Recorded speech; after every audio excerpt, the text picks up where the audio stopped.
Үзэгчтэй орой мэндийг хүргэе. NBA Talk-ийн 19 дахь дугаар та бүхэнд хүрэхэд бэлэн болоод байна. За студид эдгээр дөрвөн эрхэм өнөөдөр хүрэлцэн ирсэн байгаа. За нуур тайна амарсан баясаах дөрөвтэй орой мэндийг хүргэе мөн сайхан шинэлцгээсэн үү? Сайхан шинэлсэн үү?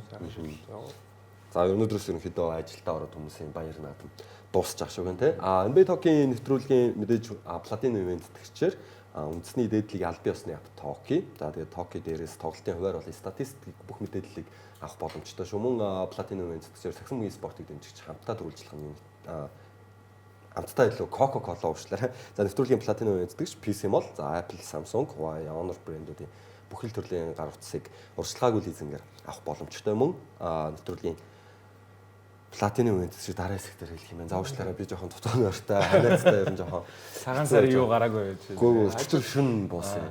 Тийм тэгээд жоохон нойрцтой явж байгаа шүү зэрэгтэйс. Хөлцөлдөчё. За ингээд нэвтрүүлгээ эхлүүлье.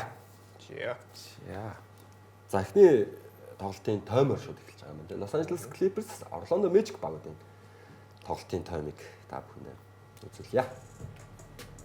За сүүлийн үед гайхалтай байгаа Clippers. Ер нь хаардаа явсан ч гэсэн тоглолтын чанар унахгүй байгаа тал ажиглагдчихсэн. Тэгээ яг хөө зүгээр өдрийн тоглолтод Clippers-ийн зүгээс харах юм бол хэцүү байлаа. Яг тэгэхээр сүүлийн 4 тоглолтод 3 тоглох хуваартай. За 3 тоглолт нь ер нь сайн багуудтай бас тоглох хуваартай. Хуваарийн үед их бас чанга байлаа тийм. Өнгөрсөн тоглолтод Кавай шагаага баг зэргийн гэмтэл авсан те шагаанда. Тэгсэн чинь яг тоглолтын өмнө тоглолтод оролцсон гэдгээ мэдээлсэн. Эхлээд сагсан нөгөө хайртай тоглох хүссэн Кавай харахгүй нөлөөлөлд эргээд ирчихлээ тийм. Хожин төлөө тийм. Одоо зүгээр өнгөрсөн үйлрэлт ч юм уу тэрний өмнөх үйлрэлийн Кавайг харсан бол шагаа гიშгсний тоглолтын маргааш ер нь тоглохгүй тийм. Тийм. Би нөгөө ер нь байнгын л тийм байдаг шүү дээ.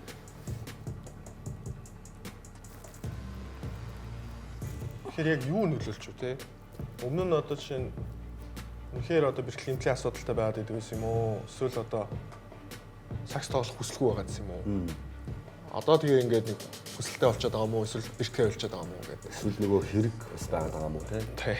Хэрэг толбогдож шалгагдаад байгаа асуудлаасаа болоод сайн тоглох шаардлага гараад байна уу?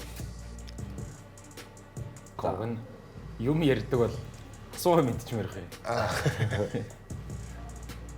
За Орландо улс Жэйлэн Сагс тоглоом. За Франц Вагнер бас гэмтэлтэй байгаа. Бас гэмтлийн асуудалтай баг байгаа тийм ээ. Орландо бол байна тийм байна. Ер нь тоглолтын туршил ер нь маш ойрхон явсан.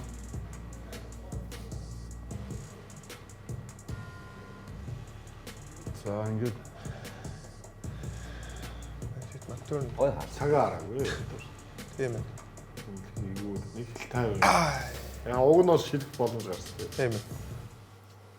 Боломжийг шат сүүлийн хосвол шидэж байгаа шүү дээ. За Clippers-ийн өвлийн солилцоог хэвлээ эргээд нэг харах шаардлагатай болов. Учир нь саний сүүлийн шийдэлтэй алдаг Бенедикт Матур. Ер нь доктортой бас боломжтой тоглолтыг үзүүлээд байна. Тэгээд ер нь зүгээр яг ингээд бүтэн зургаар нь харах юм бол Джеймс Харден, Иса Зубц гэдэг хоёр тоглогчийг алдаад за тэгээд хэд хэдэн драфт ирэхүүдийг Дэвис Гарланд, Бенедикт Матур гэдэг юм залуу хоёр тоглогчтой болсон байна. Одоогоор яг Гарланд игнэнд тоглож эхлэж өөрийнхөө хувь нэмрийг оруулж амжаагүй наа. Матурны нөлөө болон энэ нэг драфт ирэх Clippers ер нь аль чиглэл рүү яваад байгаа юм бол одоо ингээд эргээд харахад тэмцэлээр та бүхэн юу гэж бодож байна? За анараас эхлэе те. Яг сүүлийн хоёр тоглолтод Джон Коллинс тоглолтод оролцсон. Джон Коллинс байхгүй, Зубац байхгүй болохоор ер нь самбар доороо бас нэлээд хүч нэмэгдсэн харагдаж байгаа. За тэгээд бид нар өмнө ярьсан тэр Джеймс Хардны орон зайг нөхөх яг тийм холбон тоглогч бас байхгүй байгаа тийм. За мэдээж Бенедикт Матуна орж ирснээр оноо авалтан дээр маш их тусаг хөргөж байгаа. Тийм одоо бид нар Darius Garland-ыг орж ирэхээр энэ үлрэлд энэ Clippers багтаа хэр зогцох юм гэдгээс нэлээд их зүйл энэ үлрэл болон ирэх үлрэлийн зүйлүүд ч гэсэн ер нь нэлээд шийдэгдэх болоо таамаг гарч ирэх болоо гэж харж байна. За тийм ээ. Энэ солилцоон дээр одоо эргээд ингээ харахад. Тэг яг л солилцоо явж явах хооронд бол баг ерөнхийдөө нэлээд залуу болсон. За илүү хурдтай болсон гэдээ ер нь харж ирсэн. Тэгээд Кавай өөрөө энэ багийг задлсанд бол нэг тийм сэтгэл хангалуун босвол биш. Ер нь бол үргэлжлүүлээд хожим төлөө тоглоно л гэсэн байна. Тэгээд Гарландын нөлөөг л ерөнхийдөө нэлээд хүлээж байна. Гарланд орж ирээд яг өөрийнхөө тоглолтын хэмээгийг гаргаад илүү одоо товтлогоонд илүү санаачлагтай тоглох юм бол энэ багт бол бас нэг асуудал байхгүй юм шиг л ер нь харагдаад миний хувьд бол боломжийн юм шиг харагдаж байна. Тий, одоо яг төвийн барил дээр нэг Брук Лопез дээр л хүлээлт ямар байх уу гэдэг л асуултын тэмдэг болохоос Джон Коллинс бол авч байгаа цалинтайгаа харьцуулахад тун давгүй тоглолтыг үзүүлээд байгаа гэж хараад байгаа. Тэгээд Бенедикт Матурын өнгөрсөн үеэрлийн Норм Паулын орон зайг нөхөж чадж байгаа юу марч байгаа. Яг хоо Clippers-ийг ингээд нэдэн ч юм бол бас нэлээд боломжийн баг байсан шүү дээ. Ер нь контендер л баг байсан шүү дээ. Тэгээд энэ жил нэг сони эхлээд тэгснээр буцаж овоо гайгүй болсноо хардныг солиод ингээд хамгийн ойлгомжгүй одоо багуудын нэг байлаа шүү дээ. Тэгээ саяны солилцоон дээр бол Матурын гэхээсээ илүү хамгийн том зүйл нь 26 оны драфт ирэх байгаа.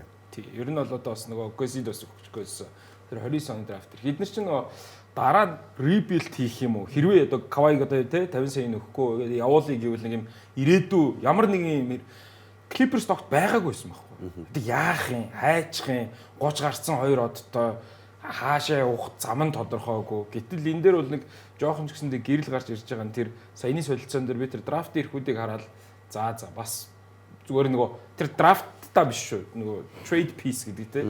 Дараа нь ус зүгээр ингэж юм болгож болохоор тийм юм болгож болохоор шинээр бүрдүүлэхэд тэр боломж зүгээр нээгдэж гинүү. Хэрвээ Кавайг одоо Кавайгаас салъя гэх юм уу нэг өөр чиглэл рүү явах тохиолдолд тийм л оолоо гэж харж байна. Тэгэд Clippers-ыг одоо би бол нэг 8-аар гараад ирэхэд надад зүгээр ямар ч одоо би бооцоо тавьдаг хүн бол Clippers-ийг эсрэгч тавьж чадахгүй, Clippers дээрч тавихгүй тийм юм таамаг дэвшүүлэхэд хэцүү баг болчиход байна л да.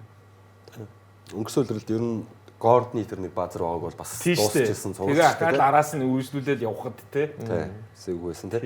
За Баясаах бол 100% солилцоон дээр хамгийн ойлгомжгүй солилцоо байна. Гайхаад байна гэсэн. Одоо зүгээр ингээд зүгээр харахаар ямар хуу мэдрэмж төрж чинь. Тэгээ Clippers ирээдүй эсвэл ингээ багаа ер нь задлаад Кавайг явуулъя гэд бодчихгүй. Ойлгоогүй бол хийвэрэл байгаа. Аха. Яа зөв сая хэлж штэ. Кавайг явуулаад багаа задлахаар хийвэр байгаа юу. Хамгийн эхлээд рүү нэг ярддаг дээр нэг Кавайд ширээн дагуур өгдөг мөнгөний асуудал чинь шийдэгдэг байна бол. Аха. Энэ асуудал би бол зүгээр яг харж байгаа зүгээр энэ асуудлаас шалтгаалаад энэ баг ирээдүй хаашаа хэлбэх нь тодорхой болно. Сая амарчин гой үнцэг хэлж байна л да. Ирээдүйд хоёр хөгшөө одтой. Тэгээ цаашдаа ер нь энэ хоёрын дараа яах вэ гэдэг асуудал байсныг яг одоо энэ өвлийн солилцоогоор ямар ч нэг тодорхой чигт бол гаргаад өглөө. Одоо харин тэр үнэхээр ширээн дагуур янз бүрийн мөнгөний асуудал байсан бол энэ асуудлыг NBA-ийн зүгээс яаж шийдэх вэ? Хэрвээ зөөр багийн эсрэг зүг тал руу шийдвэр гарах юм бол харин сайн амарчин гэлж байгаа тэр үнцэг бол яг гоё тогтчихж байна. Тогтчлоо шүү дээ. Тэгэхээр энэ backup plan буюу арын нөөц төлөвлөгөө маш сайн ажиллаа менежментэд. Kawhi Leonard энэ солилцоонд одоо багаа задлж байгаа сэтгэл дундуур байна гэдэг бол яг нэг байгууллагын хувьд бол яг үндэ нэг одоогийн нөхцөл байдал бол хамаагүй зүйл болж байна. Мэдээж Kawhi-г солилцоонд орох магадлал саяхан Harden явуулаад 100% явуулдаг энэ зүйлс бол Kawhi-г солилцоонд оруулах магадлалыг бол олон өсгсөн болов гэж бодож байна. Kawhi гэхдээ тэр ширээнд орох мөнгөний асуудал хэрвээ Kawhi эсрэг шийдэгдэх юм бол Kawhi-д ямар шийтгэл оноогдох юм бэ? Ер нь яг батлагдаад NBA-с шийтгэл өгөхөө өрүүл миний карьер нь дуусах л байл. Багт хэвлэх баг. NBA тоглох ирэхгүй бол. Ирэхгүй л болох байл. Дээрээс нь багийн шийдэл драфт хийх нь урааж авдаг чинь. Драфт ирэх эсвэл магадгүй зөв багийн зэг бага зар гэсэн шахалт тий. Бүр яг өнөхөр нь оцтой гэж үзээд хэрвээ ямар ч арга хэмжээ авахгүй байлвал жишээ нь эргэжил багууд бүгдээрээ нэг мод тариулаад тийм Тийм, тийм. ингээ нэг супер одуудаа ингээ тийм жишг тогтож байна. Нэг хэсэг нөгөө Бруклиндний эзэн Порхор байлоо. Нөгөө Кириленко нэг вет минимум өгвөл бага хүмүүс хардаадсэн ш. Тэгэл юу ч болоогүй өнгөрцөн. Гэхдээ тэрнээс үүш тийм асуудал гараагүй. Энийг бол хэрэгцээ тогтооход энэ нэрнгээсээ ноцтой бүр бүхэл бүтэн одоо NBA-гээс хөөнө гэсэн үг үстэй тий одоо. Одоо тайл гэдэг шахалт бол яг багийн эзнийг бага зар гэдэг шахалт өгүүлэх хэцүү юм да тий. Одоо эн чинь тэр бомт хүн байна. Одоо зориулаад арена барьсан байгаа юм тийм тий. Ер нь бол яг NBA-ийн зүгээс степ бомор байх нь ашигтай. Ууг. Тэр чинь арена барьсан бөм. Багийн одоо яг NBA гэдэг лигийнхаа хүрээгээр авч үзэх юм бол үнэхээр нотлогдсон. Яаж ч нөгөө Пабло гэж сэтгүүлч одоо хүртэл бизнес яваал зүгээр яваал яг л нөгөө хорхоо дараандаа зууцсан мэт.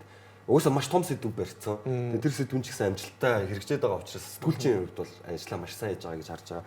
Тэгэхээр ер нь зүгээр миний бодлоор ямар ч сан Clippers-ийг бага зар гэхээсээ илүүтэйгээр Kawhi-ийн тийм шийдгээд Clippers-ийн драфт ирэхийг хурааж авах сонголт нь айл алталтаа ер нь хамгийн зөв сонголт болж магадгүй юм те. Ирээдүйд юу болохыг хүлээ. Гэхдээ энэ үлрэлдээ бол энэ нэрчээрээ тоглоод босох байх. Тэгэхээр хэдүүлээ Clippers-ийн ирээдүйн талаар ярьлаа. Тэгвэл Clippers одоо энэ бүрэлдэхүүнээрээ Kawhi Leonard хэлсэн шүү дээ. Darius Garland-ийг эртэл би ямарчсан бага ингээ плей-оффын байранд нь байлгах, плей-офф руу оруулах.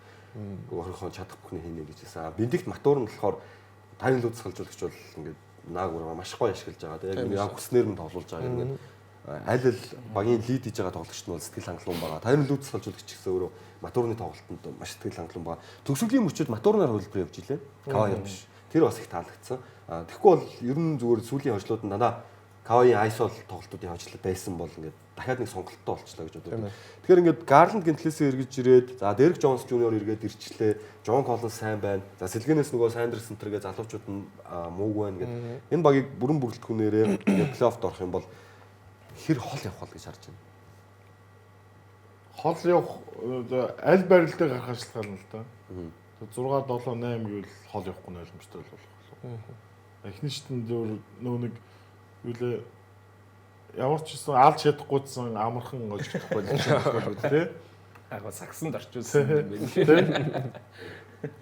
Гэхдээ яг нэрэ зүгээр бодит байдал дээр бол 9 юм 10-аар л гарна. За усраа 8-аар. Таблен тоглоно. Гэхдээ OKC-тэй л багхгүй юу? Тий. За тэгээд нэг 2 хожил зулгааж ивэл их юм бол ирээдүйн бусад багуудаа л буянтай юм да одоо нэг жоохон ч гэсэн ядраа. зүгээр бодит байдал л тэр. Өөр одоо бүр хожиж ивэл сайн л үз. Гэхдээ яг бодит байдал дээр энэ Clippers дуртай дургу Kawhi-гийн сайн муудаа биш байхгүй. Нөхцөл байдал нь юм. Дээрээс нь тэр нэгээр гарцсан баг чинь бусдаасаа нэг толгой илүү байгаа байхгүй. Одоо ч гэсэн хэвээрээ. Тэгэхээр одоо West-ийн ганц Clippers биш. West-ийн бүх багуудыг нэг нэгээр нь авч үзээд плей-офф хэр хол явах юм гэвэл аль нь ч ихний шатнд ялагдчих магадгүй. Тийм л өрсөлдөөнтэй байна гэж харж байгаа. За Clippers-ээс ер нь төрөлөө амжилт хүлээхгүй байгаа гэдэг. Би бол ер нь ихэнх багаас амжилт хүлээхгүй байгаа. За ямар амжилт хүлээж байгаа ямар багууд байна? Цөөхөн ямар баг байна? Одоо Detroit, New York, магадгүй Boston, Tatum-аас мараад East дээр бол тий. West дээр бол OKC, San Antonio, Denver бол нөө гэмтэл бэртэл нь яах нь вэ? Надад өөр байхгүй. За. Энэ хідээс л тий. Ер нь жилийн 4 баг л байдаг үстэй өсрэл. Амжилт гэдгийг одоо би бол ядаж бүсийн финал гэж хараад байгаа шүү. Тийм, ер нь бүсийн финалд үлдэнэ гэдэг бас тоглоом амжилт. За, анараа жоохон өөр байр суурьтай байх бах гэж бодож байна. Тэгээд яриагаа бас бэлдээд нэлээд төвлөрж суулаа. Clippers-ийн нэг өмөрөн үдэ. Яг ямар ч байсан Матур Garland бэккорт бол айгу залуухан оноо авах чиглэлийн хоёр тоглогчтой болчлоо тий. Энэ бол ялтчгүй ирээдүйд болон энэ үйлдэл даваа тал болох маш боломжтой гэж хараад байгаа. За минийс ганц анхаарлыг одоо ганц санааг зовоож байгаа зүйл гэх юм бол төвийн байрал дээр л ганцхан Brooklyn байгаад байгаа л байхгүй. Гэтэ ямар ч хэлсэн плей-офф яаж байгаарах юм бол Kawhi Leonard-тай энэ ямар ч баг энэ плей-офф айл нэгч багтад авсан хатуу борч байна гэдэг би бол хэлтэл. Наад яг зөвөр ихтгэл төрүүлээд байгаа энэ багийн хамгаалалт л байгаа юм л да. Хамгаалах чиглэлийн тоглогч нар айгүй сайн байгаа. Тэгэхээр энэ нь бол бас тийм түрүүний хэлсэнчлээ яг амархан бол баг биш болох байхаа. За тэгээ Garland яг зөвөр санаа зовоож байгаа юм хоёр дахь сонголт нь л жоохон таархан байгаад байна. Garland айгүй эргэлзээтэй Матур нь бол одоо 6 дахь тоглогч маягийн тоглогч та. Сэлгэнээс гарч иж оноо авдаг Тэгээд тоглогч тий. Тэгмүү тэр тоглогч нь өөрөө яг мэдээж өөртөө ихтэй өөрийг нь гоё ашиглаж байна. Гэхдээ арай л жоохон багтах юм болоо даа л гэж би хараад байна та. Тэгэхээс бол бас тийм амархан ялагдах баг биш байхаа. Дэнүр Нагатсыг хожлоо шүү дээ сая. Тэгэхээр би зүгээр ингээ OKC Spurs Center-тэй бол тоглолтын хянал дээр арай гүцэхгүй байх магадaltaй баг. Магадгүй. Дэнүр дээр болохоор Брук Лопез болоод байна л да. Йокичийн хурд дээр таараад хожлын хаалт тавьсан шүү дээ тий. Тэгсэн. Тэгэхээр зүгээр Дэнүртэй тааруул энэ матч ап дээр гэж бодож байна. Тэр Дэнүрийг одоо Curry-г Golden State ч хожиж байна. Өнөөдрийн байдлаар. Яг уу нөгөө Нотингийн цуврал бол яг л бүр яг тэнцүү байсан гэж би хэлнэ. Зоос шидэл аль. Яг уу 70 тоглох хол байсан болохоос тэр 1-2 тоглолт маш ойрхон байдсан шүү дээ. Хэрвээ Гарландтай Кавай гоё зогцоод тэгээ гол нь бас нөгөө төвийн байрлалын асуудал нь. Ялангуяа тэр сэлгээний төв дээр матч ап анх удаага Дэнүр талд давуу тал болж магадгүй. Гэхдээ ер нь бол маш ойрхон цуврал болох. Би бол одоо яг Дэнүрийг бол хэний ч эсрэг ялна гэж өнөөдөр надад тийм итгэл бол алга. Тэгэхээр дараахан тав байна тий. Үгүй бодит байдал нь тэр байхгүй. Тий. Тэгэхээр бол Clippers-ийг би сайн уусгаж дотор хүсэж байгаа. Үнэхээр хүсэж байгаа. Ягаад гэвэл яг нөгөө улирлын голоос ингэж цоорсон баг ингээд солилцоогүйгээр штэ нөгөө өмнөх нөгөө хэд 6-21 эхэллээ. Би урднд ерөөсөө тийм багаар би гайхаад байгаа хэрэг яг амар өөрчлөлт зовоож очсон юм байхгүй.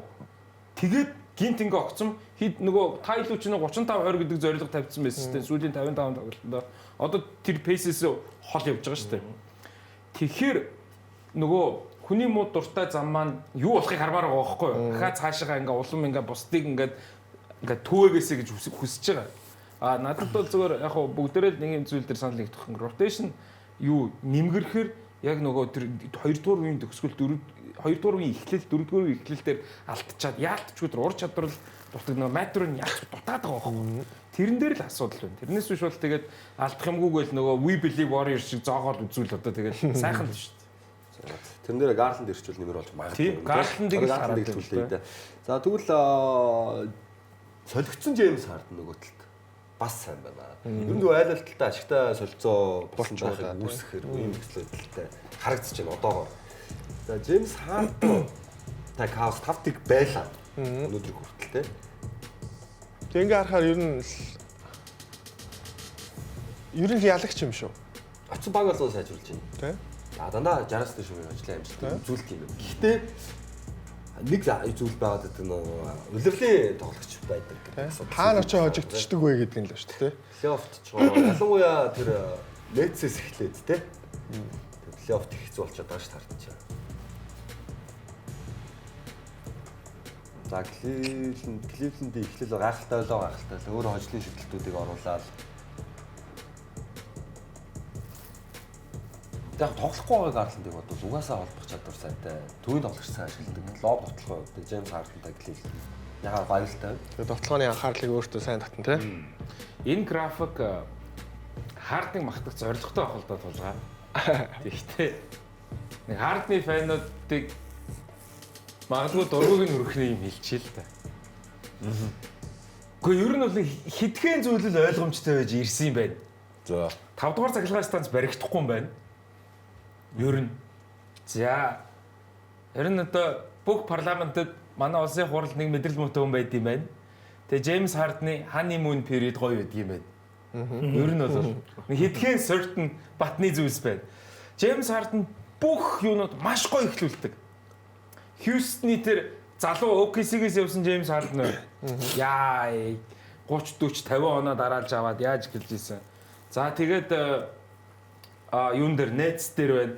Бүх багууд тэгээд дандаа ugly муухай төгсгөл байдаг. Джеймс Хардны бүх стенд.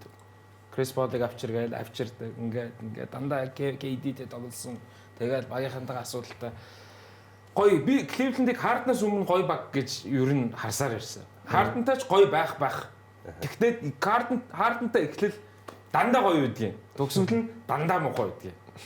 Тэгээд Кливлендийн өмнөөс бол баг зэрэг харамсаж байна. Гарландыг олсон. Хардныг авсан. Тэгээ Харднтай баг хизээч аз жаргалтай төгсч үзээгүй. За энэ тал дээр анар ядрахтай тийм. Эсрэг хүчин шиг л. Үгүй тэгээд одоо ингээд ганцхан Харден гэхгүй ер нь NBA удирдлийн туршид маш сайн тоглоод MVP аваад ингэж явж байгаад авраг аваагүй дууссан зөндөл тоглогч нар байгаа ш. Бид нар нэрлүүлдэг Carmelo, John Stockton, Vince Carter, Tracy McGrady, Allen Iverson гэл. Тэгэл чи тэр болгоныг тэгээ James Harden гэж хэлж байгаа юм уу? Одоо Harden-тай адилхан гэж хэлж байгаа юм уу? Карьертаа авраг аваагүй болохоор л одоо тэгж яригадаад байна шүү дээ Harden. Гэдэг тийм аргумент байгаа байхгүй юу? Юу байхгүй те. CP-тэй ингээл ерөөсө тэр нэг CP-гийн нэг хамстринг л байсан шүү дээ тийм ээ. Тэн чи ойрхон байсан. MVP-тэй тийм Embiid-тэй тоглож байсан. Embiid-тэй тоглоод 7 тоглолтод 9 оноо аваад дуусчихсан. Kawhi-тай тоглоё гэсэн. Kawhi-тай тоглосон. Ингээл ахаал ингээл өөрөө Угаасаа яагаад одоо ингээд угаасаа тамирчин болгоё харахаар карьерийнхаа эд үед багийнхаа хүчийг зузаатгаад аврагын төлөө дайралт хийл гэж боддог байхгүй. Стив Нэш ч гэсэн Phoenix Suns-тай өргөл өдөр байхдаа Shaq-ыг нэлээд карьер нь унж явж байхад авчраад бас 10 авах гэж үзэжсэн ч гэдэг юм уу ийм кейс зөндөө байгаа ш. Бүх Той Tower-ыг авчирыгээл тэр авчраал Daryl Morey ингээд хүссэн бүх юмнуудыг нь хийж өгсөн. Гэтэл тэнд баах нэг та нар санаж байна уу? Гятад хүүхдүүд дээр очиод Daryl Morey бол худалч энэ тэр гэдэг нөгөө хүүхдүүд нь ойлгож байгаа ч юм уу ч юм уу. Тэ ингээд гол нь шүү дээ. Harden NBA-д байсан бүх хүссэн зүйлсээ авсан. Harden байж болох өөрийнхөө өгөгдөлтөд хамгийн сайнараа тоглож 2017 онд MVP авсан. Магадгүй тэр 10 хэдэн оны 7 оны James Harden бол би бүх цаг үеийн хамгийн шилдэг оноо авахч гэж хэлнэ. Sorry би бүр 93 оны Jordan гэж хэлэхгүй. Яг цэвэр оноо авахч гэдгээр нь. Harden бүх юм байсан хамгийн гол нь төгсгөлтөө дандаа хамтрагчаа Dwight Howard байна уу, CP байна уу, Embiid байна уу, Kawhi байна уу дандаа чон шидэж өгж исэн гэдэг бол Хөө үнэн жоохоо. автобусны урдуур ингээл түлхчихсэн шүү дээ бүгдийг нь. Тэгээд тэр нь өөрөө гайхамшигтай ур чадвартай тоглогч. Тэгээ ингээд хитгэн хүмүүсийг ингээд боддог байхгүй. Гайхамшигтай ур чадвартай мөртлөө хувь хүнээсээ ч юм уу шийдвэрээсээ болоод бүх цаг үед нэрлэгдэх ранкинг нь хойшин татах байх. Одоо KD-гийн Warriors руу явсан хойшин татагдчих л таарна. Shaq яга хойшин татагдж байгаа хит удцсан NBA.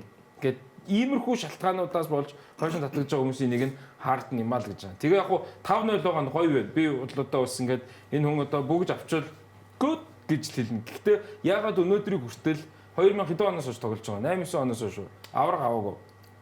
Тэгээ тэр нь л ерөөсөө цэвэр энэ хүн багийнхантайгаа одоо нэг юм чи нэг бүх эксүүдээ муулаад идэг хүн байдэн шүү дээ.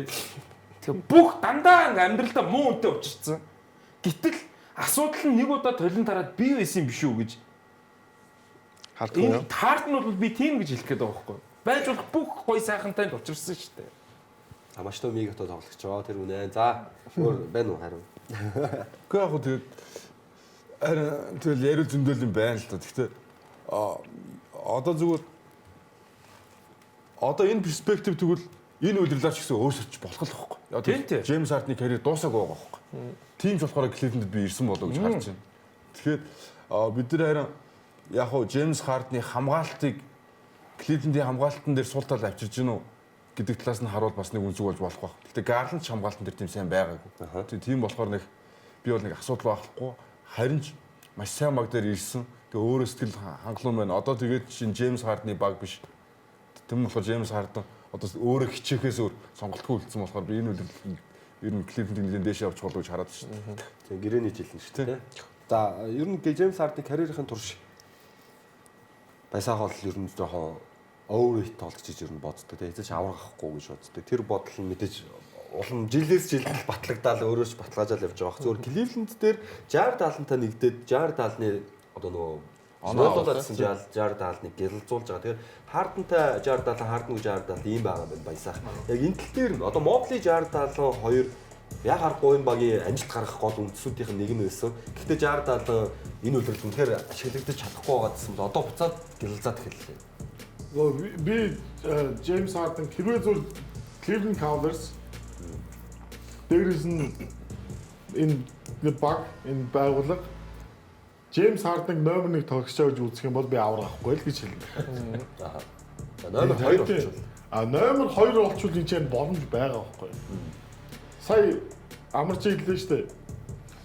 Филитэй MVP Embiid-тэй 7 тоглолт 9 он авсан гэдэг.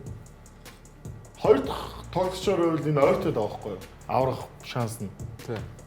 Нэг дэх сонголтоор байх юм бол би дахиад хэлнэ хизээж аврахгүй л гэж л. Харин одоо ер нь Cavaliers юу гэстөөр одоо Donovan Mitchell жинхэнэ алфа юу үгүй юу гэдгээл харуулах хэрэгтэй. Хизээж яг магадгүй Donovan Mitchell Harden шиг хэмжээний карьертай дээрээс нэм уур чадвартай хамтарчтай байж үзээгүй. Гэхдээ насаа бодсон ч одоогийн яг бодит нөхцөл байдлыг харсан ч Mitchell Harden-аас илүү тоглолцол байгаа шүү дээ. Тийм үстэй. Тэгэхээр энэ нэг зохицолгоог зөв олж чадах юм бол Cavaliers энэ жил одоо яг энэ Mitchell, Garland, Zara, Mobley, King, Jared Allen гэдэг энэ хүмүүстэй байсан он жилүүд бодох юм бол яг хамгийн сайн баг л бүрдүүлсэн байна.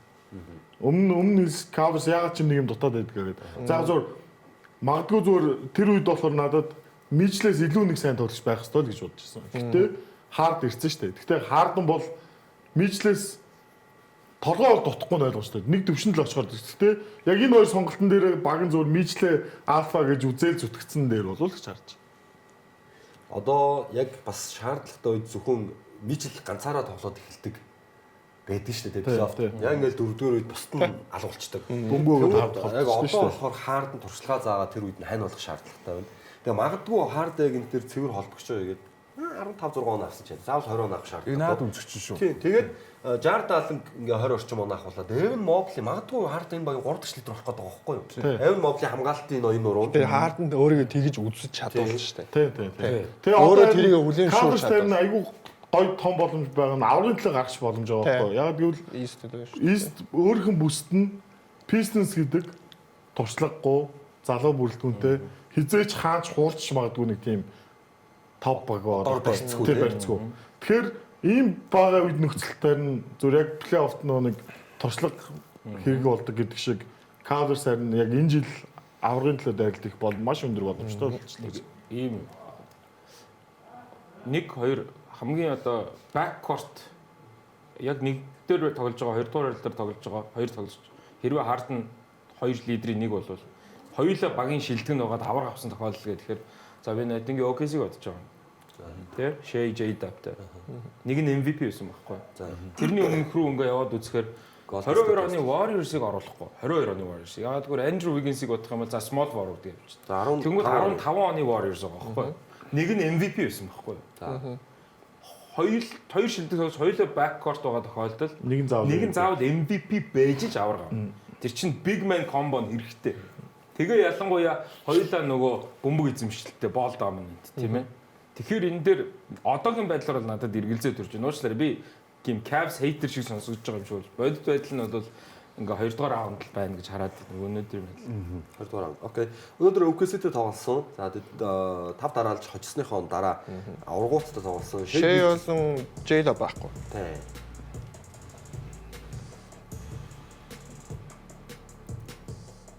Тэгээ ажлын сурлаа өргөжлүүлэх бүрэн боломжтой л байсан да. OKC сул байгаа дэр тийм ээ. Тий.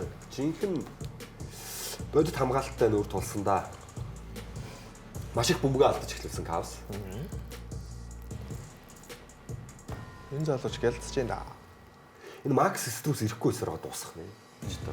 Үлрэл туслаа. Айсожоо. Юу deep л дээ чи. OKC-г 2 авал энэ хоёр баг хоёулаа плей-офф орно гэж байна шүү дээ. Тэгэл би OKC-гийн тасалжуулагчийн багийн 2 уухгүй орохгүй л дээ. Үгүй зүүнээр сая Strus гэл ярьлаа шүү дээ. Толгойд Miami гэдэг л бодлоо шүү дээ. Энэ тоглогчид дэлхийд даяар Монголч явж байгаа OKC-гийн сэлгэн тоглож байгаа тоглогчид Монголч яг ийм чадвартай л шүү. Монголч явж байгаа. Яг нэг дасгалжуулагчтай ростерын 2 байгаа. Тэгвэл хэцүү шүү дээ. Яг нэг дасгалж 2 баг гэж 2 дасгалжуулагч байдаг.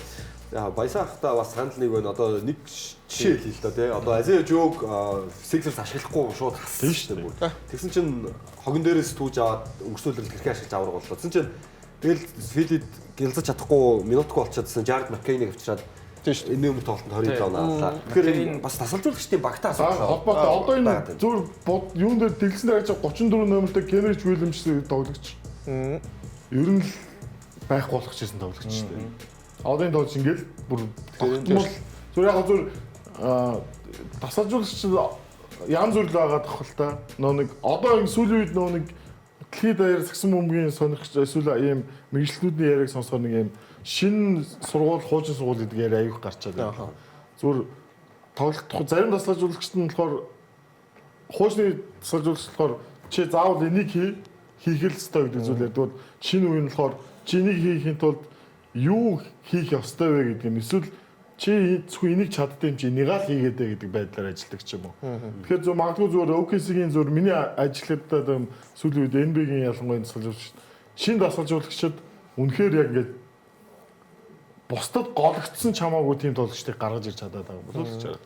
Өөрсдийнхөө Угаасаа NBA чинь дандаа л чадвартай тоглогчид л байгаа шүү дээ. Тэгээд яг зөв тодорхой юм чаддаг. Үнэхээр суперүүд нь хэлсэн хэлээгүй бүх зүг хүссэн зүйлийг хийж чаддгууд нь гараанд гардаг ч юм уу од болоод байж байгаа. Сэлгээнийх нь болохоор арай өөр хөрөлтэй байгаа шүү дээ. Тэгэхээр Gen Z ярьсан яг үнэ. Залуу үрдээ ажил арга барил нь өөрөөс болчиход байна л гэж хараад.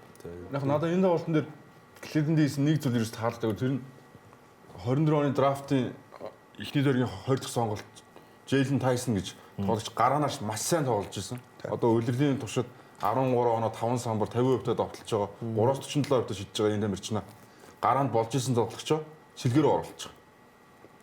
Энэ тэгээд оронд нь Dean Wade гараанаас шидэлч гэдгээр гарч байгаа. Гэхдээ Tyson 3 оноо шидэлтийг 47%-тай бүтүүлэн шидэж байгаа тоглогч. Маш сайн тоглож байгаа үед тэр моментмыг байхгүй болгож сэлгээнд ирсэн. Энэ үлд надад тэр таалагдав. Би бол Tyson бол их цөөхөн шиддэг шүү. Ер нь бол шидэлт найдвартай тоглогч биш. Хувийн тууртаж болохгүй гэдэг юм. Цөөхөн шидэж байгаа.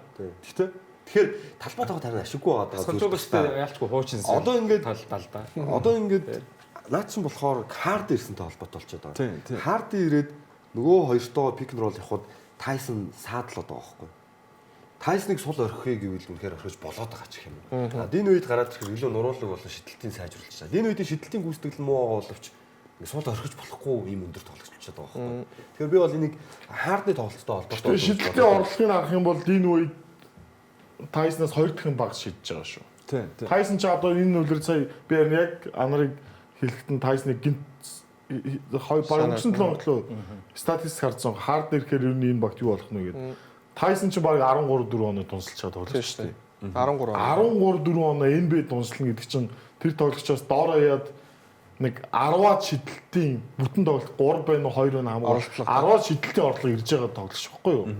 Тэгэхээр Дин үед бол нэг 4 оноочлоо 5 оноо л дунсалж байгаа.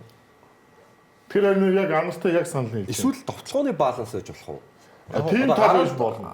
Угаасаа Мобли Хард мичл байгаа юм чинь. Моблиг ингээ хитрхи тайтал том болчоод байна л да тий. Тэр утгаараа тэгжээд баг. Тэгтээ яг миний зүгээр хэлэх гээд байгаа өнцг нь болохоор яагаад болж байгаа. багийн ирээдүй байж болохоор маш сайн байгаа тоглолт энэ тоглолтын сэтгэлзүйдний юм ичвэл гэж би санаа зовоод байгаа хэрэг. Одоо сэлгээнээс гарахаар тоглож байгаа минут нь тогтмол биш болчих. Заримдаа 25 минут тоглож магадгүй, заримдаа 10 минут тоглож магадгүй байхгүй. Энэ цаашдаа плей-оффд Tyson-ыг плей-оффт хэрэг болно гэж бодож байл уг нь гараанд нь байлгаж байгаа надад зүгээр санагдаад байна. Тэгээ өнөөдрийн тоглолтын дээр Tyson сэлгээнээс тоглосон багийн хамгаалалт ирс мууцсан.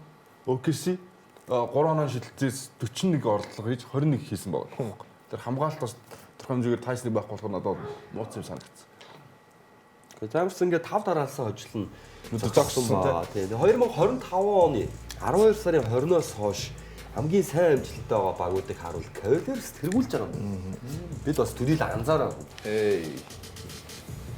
За тэгээд Detroit Pistons бол хамгийн тогтвортой байгаа баг. Тэндээ ч лигийг тэргүүлээд эхэлсэн. Тэгээ OKC-гийн дээр гарчлаа шүү дээ, тийм. За Boston Celtics угаасаа хамгийн дутуу яригддаг боловч хамгийн тогтвортой байгаа баг мөн үгүй юм. За San Antonio Spurs бас хамгийн тогтвортой байгаа баг байсаар байна. За OKC байхгүй байгааг сүүлийн одоо 2 3 улиралд хараагүй шүү дээ.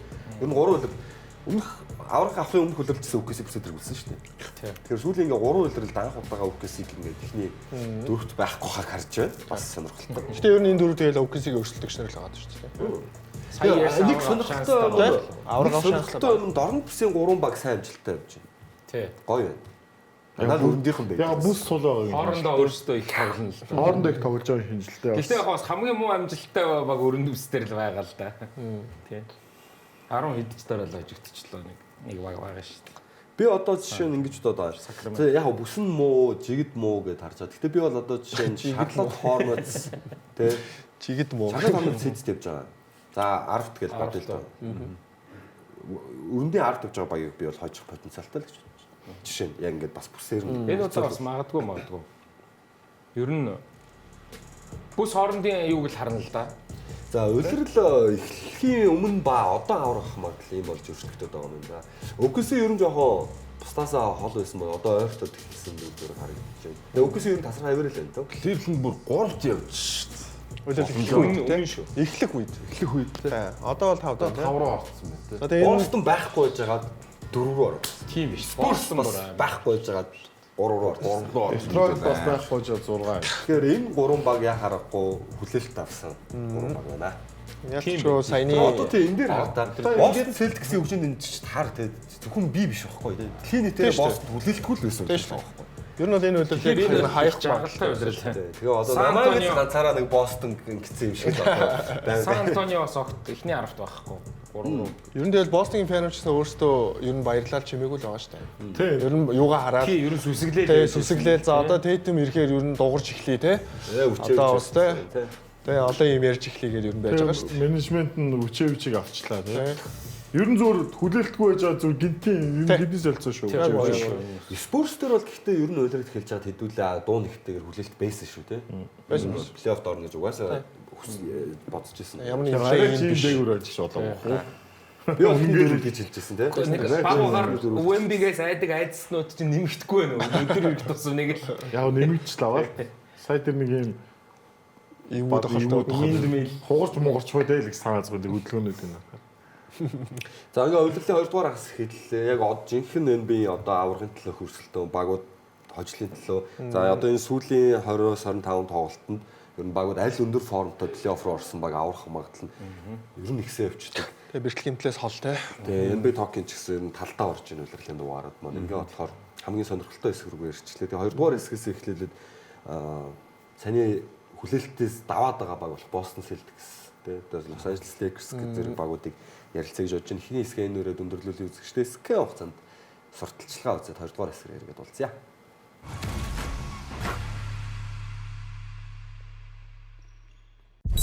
Нэвтрүүлгийн Platinum Event гэгч Сагсан бөмбөгийн спортыг дэмжигч Coca-Cola.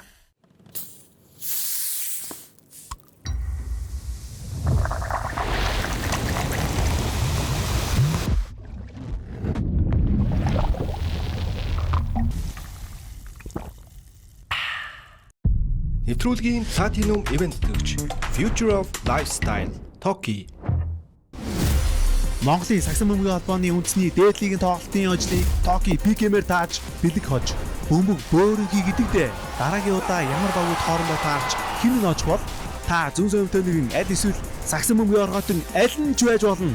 Монголын сагсан бөмбөгийн холбооны үндэсний дээдлигийн аль биесны апп Токигийн пикэмэсэг нэвтрэн дараагийн тоглолтын ажлыг тааж iPhone 17, PlayStation 5 зэрэг олон бэлгийн эзэн болоорой. Токи апп Entertainment Sales лиг рүү орон пикэмэсгээс тоглолтоо таамаглал бэлгийн хож.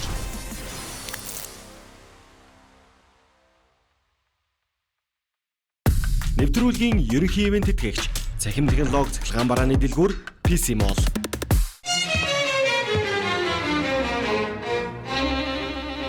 Чанар бол өнгөрсөнд үүссэн бахархал. Одоо буй итгэл. Ирээдүйд гэрэлтэх хүч юм. Цаг хугацааны уртад итгэл даах чанар. Итгэлцлийг бүтээж үн цэнийг хадгална. PC Mall. Нэвтрүүлгийн Platinum Event гэгч Сагсан бөмбөгийн спортыг дэмжигч Coca-Cola.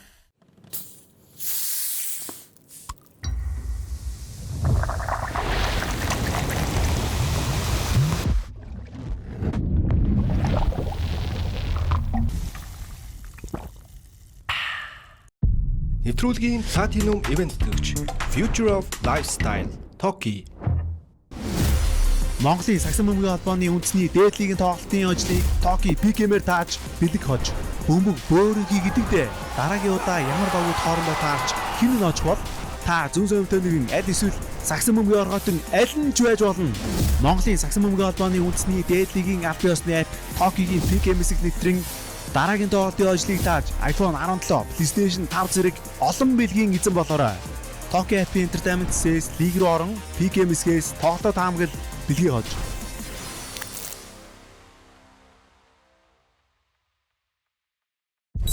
Нэвтрүүлгийн Platinum Event гэгч сагсан бөмбөгийн спортыг дэмжигч Coca-Cola.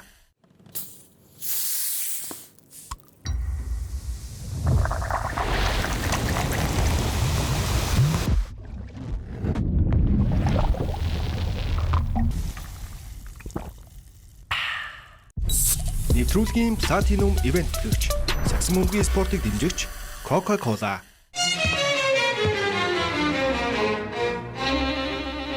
Чанар бол өнгөрсөнд үүссэн бахархал. Одоо буй итгэл. Ирээдүйд гэрэлтэх хүч юм. Цаг хугацааны уртад итгэл даах чанар. Итгэлцлийг бүтээж үн цэнийг хадгална. PC Mall. Нэвтрүүлгийн Platinum Event гэгч сагсан бөмбөгийн спортыг дэмжигч Coca-Cola.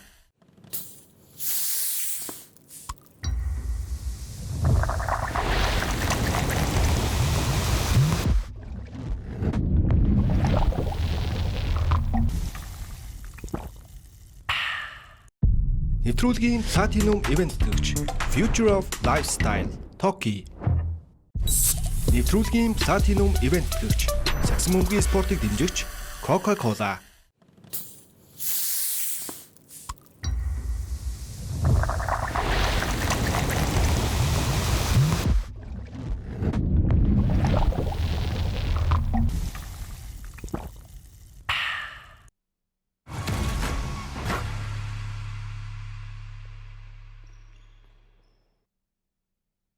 Хамтаа үзэгчдээ баярлалаа. NBA Talk-ийн 19 дахь дугаар та бүхэнд хүрч байгаа. За нэвтрүүлгийнхаа эхний хэсгээр бид өнгөрсөн 7 хоногт болсон бас онцлог тоглолтууд, за тэгээд Cleveland Cavaliers болон Clippers гэж солилцооны талаар дэлгэрэнгүй ярьсан бол 20 дугаар хэсгээрээ бид мөнхийн өрсөлдөгч Boston Celtics Lakers-ийн тоймоор эхлэн. За нэвтрүүлгийн Platinum Event дэгч үндэсний дээдлийг аль биесны апп Toki. За Toki дээрээс статистик мэдээлэл болон тоглолтын хуваар зэрэг бүх зүйлсийг авах боломжтой. Мөн нэвтрүүлгийн Platinum Event дэгч сагсан бөмбөгийн спортыг дэмжигч хамтдаа илүү хамтдаа Coca-Cola. За мөн PC Mall бидэнтэй Platinum Event дэгчээр ажиллаж байгаа. Apple, Samsung, Huawei, Honor брэндүүдийн аль биесны эрхтэйгээр урьдчилгаа төлөвлөгөөгөр лизингээр авах боломжтой юм шүү. За мөн нэвтрүүлгийн Platinum Event дэгчээр Монголын хамгийн анхны шар яриг Сэнгүүр. За Сэнгүүр Ultra, Сэнгүүр Smooth, Ultra Cool гэсэн өрөөтөөр дэг дэмжин оролцож ажиллаж байна. За мөнхийн өрсөлдөгчдийн тоглолтын тоймор орё доо. Хүлээлт жоохон хүрээгүй мэт болсон. Гэтэ яг энэ хоёрын тоглолт үргэлжлэл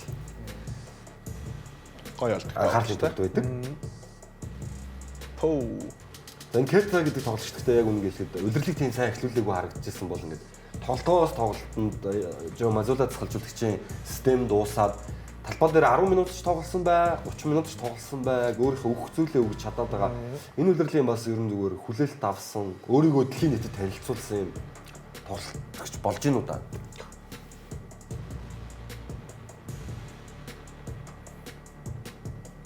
Тань тоглолтыг үзүү.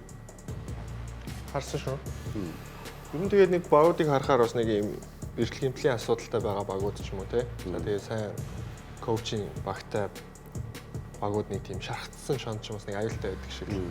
Ер нь тоглогч нарын ч гэсэндээ өөртөө олж байгаа боломж бүх болцоогоо сайн ашиглаж байгаа. Ийм дур зүргээр нь ажиглагтай байна да. Тэгээд өнөөдөр Peyton Pritchard галзуурсан гайхалтай тоглолтыг үзвэл сэлгэнээс 30 оноо авсан. Pritchard-ыг сэлгэнээс буцаагаад ашиглаад эхэлсэнд нь тэгээ удаа таатай байгаа. Гараа гэхээс илүү сэлгэнээр бол зохимжтой санагдаад байгаа. жилийн 6 дахь тоглогч тийм ээ. За тэгээ гараач өнөө сэлгээч өнөө хэдэн минут ч вэ? 10 ч өнөө 20 ч өнөө гараад бүх юмаа хийж чаддаг тоглож байгаа да. Одоо Жо Мазула засгалжуулагчид эргэлзээ арилж гин үү нэрээ. Мэдээж.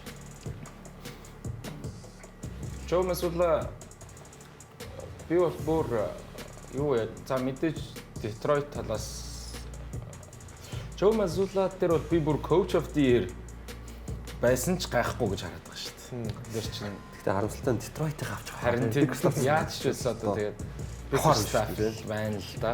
Амжилтыг бол үнэлдэг. Гэхдээ нөгөө эн чинь нөгөө coach of the year чинь юу шүү дээ нөгөө урилалт байсан нөгөө хэдэн оноо биш үү хэд хожлын хүлээлт байгаа шүү дээ. Тэрнээс давснараа уг нь хэмжигддэг шүү дээ. Юу. Пэжерт ч дээ. 42 маяр хож хүлээлттэй болоо Бостон ч. 50-50-тай байхаар хүлээлт өглөө. 42-40 үлрэл байсан шүү дээ. Тэгэхээр ч одоо тэгээд юуг adjustment-ийг rotation-ыг маш сайн хийж Жо Мазула дээр. Тэгээд дээрэс нь юу юм аа? Зур та хэвлэлийн баг хурлын үндс анзаарж байгаа. Айгуу тийм бовик, ийм можик, ийм зарчимч хүн юм байна. Тэгээд Tatum-ыг ингээ хизээ ирнэ гэж бодож ингээд би те мэдрэмжэн дээр тулгуурлагдгүй, зарчим дээр тулгуурладаг гэх ингээд яг ингээд ерөөсө төв байгаа юм тийм ээ. Нэг ирээдүйн Ер нь бол өөр юм байлээ. Ер нь бол нэлээд өөр гэж тоглогч нар ч гэсэн ерөөхдөө ярьд юм байл. Одоо ярьж байгаа тэр философи ч юм уу одоо өөр юмнаа санаа авч байгаа ч юм уу те одоо тэр финалд гардаг тоглолтын дээр жишээ нь тамирчтай одоо нөгөө халим яаж ангаа барьж байгаа тэр мэрийг ингэж үзүүлдэг ч юм уу те Багийн ажил. те багийн ажиллагаа одоо яаж тэр ангаа хөөдийн те хинэн туудын хинэн цаанаас нь илддэм ч юм уу нэг ийм сонин юмнуудаас бас ингээ инспирэшн авдаг. Ер нь өөрөө бас нэг ийм жирийн нормал хүн бас биш юм шиг. Энэ жоохон сайко талдаа ч юм шиг те. Тиймэрдүү характертай гэх юм уу? Тийм зан характертай. Хэлий гэсэн юм хэлцдэг те. Тэ хэлий гэсэн юм хэлцдэг одоо жишээ нь Жо Мазулагаас дээш тоглогч гэж байхгүй юм шиг те. Одоо тэр хүн яг өөрийнхөө үүрэг роль болон энэ багийг өдөртөж авч явж байгаа гэдгээ ингээд одоо өөрийнхөө альфа зангаараа харуулдаг ч юм уу те. Тэгэхээр бас энэ багийн тоглогч нар яг коучингаа хэлсэн зүйлүүдийг яг тухайн үед нь ямар минутанд чи яах хэвээр гараад бүх зүйлүүд ажиллаж хийж чадаад байгаа юм болов. Тэгээ ийм цул болсон багууд л илүү одоо гоё ганд бол. OKC-гээс нэг арай өөр юм нь илүү тийм юу юм болов? Детектор талтай юм болов ингээд. Ийм юм хийх хэрэгтэй, хийх хэрэгтэй гэдэг. OKC бол илүү ийм have fun чөлөөтэй шүү дээ. Тэр залуучуудад илүү чөлөөтэй байлаж чаддаг. Тэгэхээр аль аль нь бас ингээ ажилт юм байна. Тэгээ хоёр залуучуудыг сольчуул аль аль нь фейлдэх магадaltaй шүү дээ. Бас юу. Тоглогчдын характер. Надад Жо Мазул бол бага 3 шийдэлгээд идэв санагдаад байна. Жо Мазул шидэд өгөө гэдэг. тийм боломжтой шидэд чамаагүй. Тэгээ Жо Мазулаа засгалжуулагч тэнийхтэй 100% санал нөгөө нөө Пеп Гвардиола жишээ нь өөрөө шүтдэг засгалжуулагч юм. Өөрийнхөө үлгэр дуурайл авдаг засгалж. Тэгвэл Пеп Гвардиола өөрөө хөл мөхт ямар том хувьсгал хэлээ те. Тики така гэдэг хөлбөрийг төгөлдөржүүлсэн. Яг 10 жил тэр хөлбөрийг бол дэлхийн хөлбөмбөг зогсоож чадаагүй бүх багууд хэрэгжүүлсэн ч гэдэг юм уу. Тэгээд бас нөгөө Tatum, Brown хоёрын нэг жоохон Tatum ялангуяа нэг софт байдлыг зогсоож чадсан үн магадгүй Мазулаа засгалжуулагч юм болов уу гэж бодоод байдаг. Нөгөө тоглогч нь хамгаалж байгаа нөгөө унж моноо шууд загин босгооч талбай загин гэдэг. Ийм софт байдлыг хизээж хүлээн зөвшөөрдөг. Евролигийн салжуулагч санагдаж штэ. Энэ нөгөө Хатуу чангаад те. Амживэл 23 оны Ютагийн All-Star ялдах бид гурав нөгөө юунд яг нөгөө хоёр өдрийн медиа дээр тэгээ тоглогчдортой уулзаад Жо Мазула тэр хинч байхгүй заяа. Тэгээд энэ тулгаас пасаа мартцгаа эн чинь бас тэгээд хавцсан орсон. Тэгээд аваа орсон л доо. Тэгээд ингээд би зүгээр ингээ очиод зүгээр юм ярьж байгаа байхгүй гэдэг. Кайри Ирвинг дээр ингээ хамаг амтны яатсан шүү. Мазулагийн урд хинч байхгүй. Дээрс чинь яг ингээ тулаа үзэхээр ингээ амар гоё зан ааш мааштай байгаа байхгүй. Гэтэ яг тийм нэг үгийн сонголтууд нь те нөгөө үгийн баялаг өндөртэй гэдэг шиг. Тэгээ угаасаа л та нөгөө хайлайтуудыг санаж байгаа бол тэр March Madness коллежид багтаал бүр яг нэг цуврал алуурчнуудтэй гэл яг л амар апсет хийж л байсан биз дээ тий. Чинь Мазулаш бага тэргүүлэл. Тэгэхээр бол ер нь тийм ялагч юм байна. Дайчин ялахыг хүсдэг. Ялангуяа одоо Tatum-ийн гимтэл бол ийм Жо Мазула шиг характертай хүнд бол цээжинд нь илүү их галыг ингэж хасааж өгсөн байна. Бусдыг буруу гэдгийг батлах ирмэлцэлтэй ийм алуурчин мамба менталити бас энэ хүнд байна гэж тэгжил өгнө хэрэг. За Джейсон Тейтум 3 сарын 1-нд ирж магадгүй талаар гадаад дэвлэл мэдээлэл дурдаад яриад эхэллээ. За би бүх одын тоглолтоор сая Джейлен Браунтай талбай дээр ярилцах боломж олгосон. Тэгээ Браунаас төгсгөлтөнд Тейтум ингээд бэлтгэлээ гээд эхэлсэн байна. Энэ талбай дээр энэ үлрэлт эргэж ирэх үү гэсэн чинь иргэнэ гэж хариулсан. Эргэлзэх зүйл. Бүр эргэлзэх зүгээр. Энд тэгээд болсон. Энд гэхдээ ер нь тэгээ баталгаатай болчлоо дөө. Юунаас баталгаатай болсон гэхээр уусаа одоо нөгөө Tatum-ийн бэртлийн одоо нөгөө замналын одоо арын докюментари одоо юу бичлэгийн үеийн одоо эхний эпизод маягийн те одоо трейлер маягийн юмнууд стат эхэлсэн байсан. Тэгээд тэр нь яг талбай дээр бэрцснээс хойш одоо Tatum-ийн одоо туулсан одоо юу гэдэг те тэр бэртлээ даван туулж байгаа докюментари цацагдаад эхэлсэн. Тэгээ өөрийн талбай дээр гарч эхлэх мөчтэй хамж ер нь төгснөний нь бол илтгээд байгаа юм болол гэж харж байна. Тэгээд яг энэ заас өдөр баг ирчих юм болол гэж би хараад шүү дээ. Аха. Тэгээд хөгжлийн лигийнхэнтэй бас багтаага бэлтгэл хийгээд эхэлсэн байна гэсэн. Тэгээ хөгжлийн лигтэйгээ баг хийж дуусаад тэгээд одоо ер багийнхаа бэлтгэлд ороод эхэлсэн. 3 сарын 1-ээс чинь 6 хоног л дараа. 6 хоног. дараа 7 хоногт бид харж байгаа. Магадгүй Tatum-ыг харж ах магадaltaй. Дебютээ өргөний үлрэлийн анхны тоглолтод орсон. Тэгээд л байгаа. Гэтэ бас арай том баг дээр ирээд энэ үл гэж хараад шүү дээ. Би бас харин тэгээд Sixers-ийг ирээд байхдаа яах вэ гэж харж байна. Би бол Харин ч тэр өдөр нь ирсэнд нь баярлах хэрэгтэй. Тэр өдрөө бол тийм яах албагүй шүү дээ. тэгээд цөөхөн минут маягийн те. Одоо чи плей-офф хүртэл яг бүтэн сар 20 хоног формонд орох нь шүү дээ. Тийм шүү дээ. Одоо Тоглож эхлэх гэсэн үг. 4 сарын 1 тоглох багууд л харамсалтай. Формонд яг орсны. минутын хязгаарлалтаа тоглох нь бол ойлгомжтой байна. Гэхдээ форм дээр би төдийлэн санаа зовхгүй байна. Тийм, ер нь бол бас тийш. Tatum ер нь гай бах. Нэг 20 орчим минут тоглоод нэг 15 он асуудалгүй л аваад харсан юм надад бол. Надад бол стейжлаа гэж байна. Тэгээд Жоо масуула минутын хязгаарлалт өгөхгүй шиж магадгүй. Тоглолч хийгээд. Тоглолч хийгээд. Tatum-гүй хожоод үлрэлт бол хожоод байгаа юм чинь тийм. Плей-оффта бэлдээд. Ямар ч байсан сайхан мэт байна. Tatum асуудалгүй ирчүүл би бол дорн бүсийн авраг Бостон гэж бодож байгаа. Тэ ер нь бол Ахиллесийн гэмтэл одоо л гайгүй эдгээгээ сайн амжилтдаг болсон болохоос ер нь бол карьер бол дуустдаг байсан л гэмтэл шүү дээ. Тийм болохоор миний хувьд бол Джейсон Тейтумыг яг зөв шийдэл гаргаж байгаа мó гэдэг дээр бас эргэлзээд байгаа юм. Яг яах юм юу байгаа вэ? Угаасаа л хүн болгоно л энэ үйлрэл Бостон байхгүй л гэж ярьж ирсэн үйлрэл шүү дээ. Тэгээд яг нэг санхүүгийнхаа хувьд ч гэсэн багаа зүг болгочлоо. Баг нь яг Джейсон Тейтумгүй сайн байна. Тийм болохоор би бол нэг яахгүй статистик минутын хязгаарлалттай л орж ирэх байх гэж бодсон. 10-15 минут. Тэр бол яг гоо тийм баха. Ахаад хэрвээ ямар нэгэн байдлаар нөгөө хөл одоо нэг хөлөндөө ихтгэх агаар нөгөө хөлөндөө гэмтэл авчих юм иймэрхүү сет бэкуд гараад ирчихгүй гэдгээс би бас тодорхой хэмжээнд имээгээд байна л да. Яг ханарын хэлж байгаа дээр яг тийм учраас ирхэн зүг бах гэж. Ягаад гэвэл одоо Коби 13 онд те Ахиллесаа таслаад тэр 2 чөлөө шилжилтээр 13 он билүү тэр чинь. Тэгэхээр чи одоо 10 жилийн өмнө багхгүй 12 жилийн өмнө. Тэрнээс хойш өөрчлөгдчихөж. Спортын шинжилгээ ухаанд. Замд нь жишээ нь Clay юу Achilles ACL back to back дараалаад ингээд тэгээ өргөж ирснээр авраг авцсан ч шиг те. За яг хуучны Clay биш л байсан л да. Гэтэ 20 оноод унтчихсан. Тийм шүү дээ. Тэгэхэд бүр тэр чинь 900 тоног талбай дээр гараагүй Clay шүү дээ. За тэгээ ингээд тамирчдын ингээд гимтлүүдийг хараад Одоо KD-г бас харъя. KD Кавай юусоо хизээч яваагүй юм шиг. KD-гийн Achilles бол одоо эзэж тасраагүй юм шиг л бас байна. Чадсан байгаа даа. Тэр бас тийм биш байгаа шүү. Яг товтлогоо талын анаар харахаар ямар ч асуудалгүй тоглоод байгаа юм шиг байна. 38-тай авахгүй. Тийм. Зүгээр яг нөгөө эсрэг талаараа хамгаалт талаараа тэр слайд хийж ухарч хамгаалах тэр төлөвлөгөө хамгаалтан дээр шууд эрс деклайн бүр үзүүлдэг байхгүй. Тэр бол батлагдсан статистик анализууд бүх юм байгаа. Мэдээж л тэр хүн насараас агсан мөнгө тоглолцсон юм чинь тэр шийдэлд оролт юм байгаа. Гэтэл тодорхой хэмжээнд тоглоом дээр жоохон удаан болцсон ч юм уу хамгаалтан дээр бид нар хизээч тэр нөгөө нэг гимтлийн өмнөх клейг тэгж амар хамгаалдаг байсан клейг хизээч ахиж болж хараагүй л байхгүй. Тэгээ бүр Джейсон Тейтум ч бүр энэ үлрэл огт ирнэ гэсэн үлээлт байхгүй юм зү. Үлрэлийнх нь Ямар нэгэн мэдээлэл Ахиллес 12 сар гэдэг ерөнхийдөө тэгээд Тэйтум сар болчихсон ирчихлээ. Тэйтум ер нь бол энэ бэртлээс хамгийн баг хурдан эргэж ирсэн тамирчин баг болох гэдэг юм. тэгээд Ахиллесийн яг гэмтэл амар хэлж байгаа чинь үнэн. Яг бүр яг өмнөх шигэ топ төвшин тоглож байгаа тоглогч нэр түүхэнд ховор байхгүй юу? Кевин Дурант хамгийн дээр үеийн жишээ гэх юм бол Доминик Вилкинс өөр тоглож байхгүй шүү дээ. Тэгээд араас нь яг зөв амжилттай карьерээс эргээсэн юм бол Клей Томпсон байж магадгүй гэхдээ урт хугацаанд тэр нь байж чадсан юм уу? Кобиг ярих юм бол Кобигийн карьер тэр чигээр унтсан. тэгэл дууссан. Бидний маш сайн танил Демаркус Казс Монголд явж байгаа шүү дээ.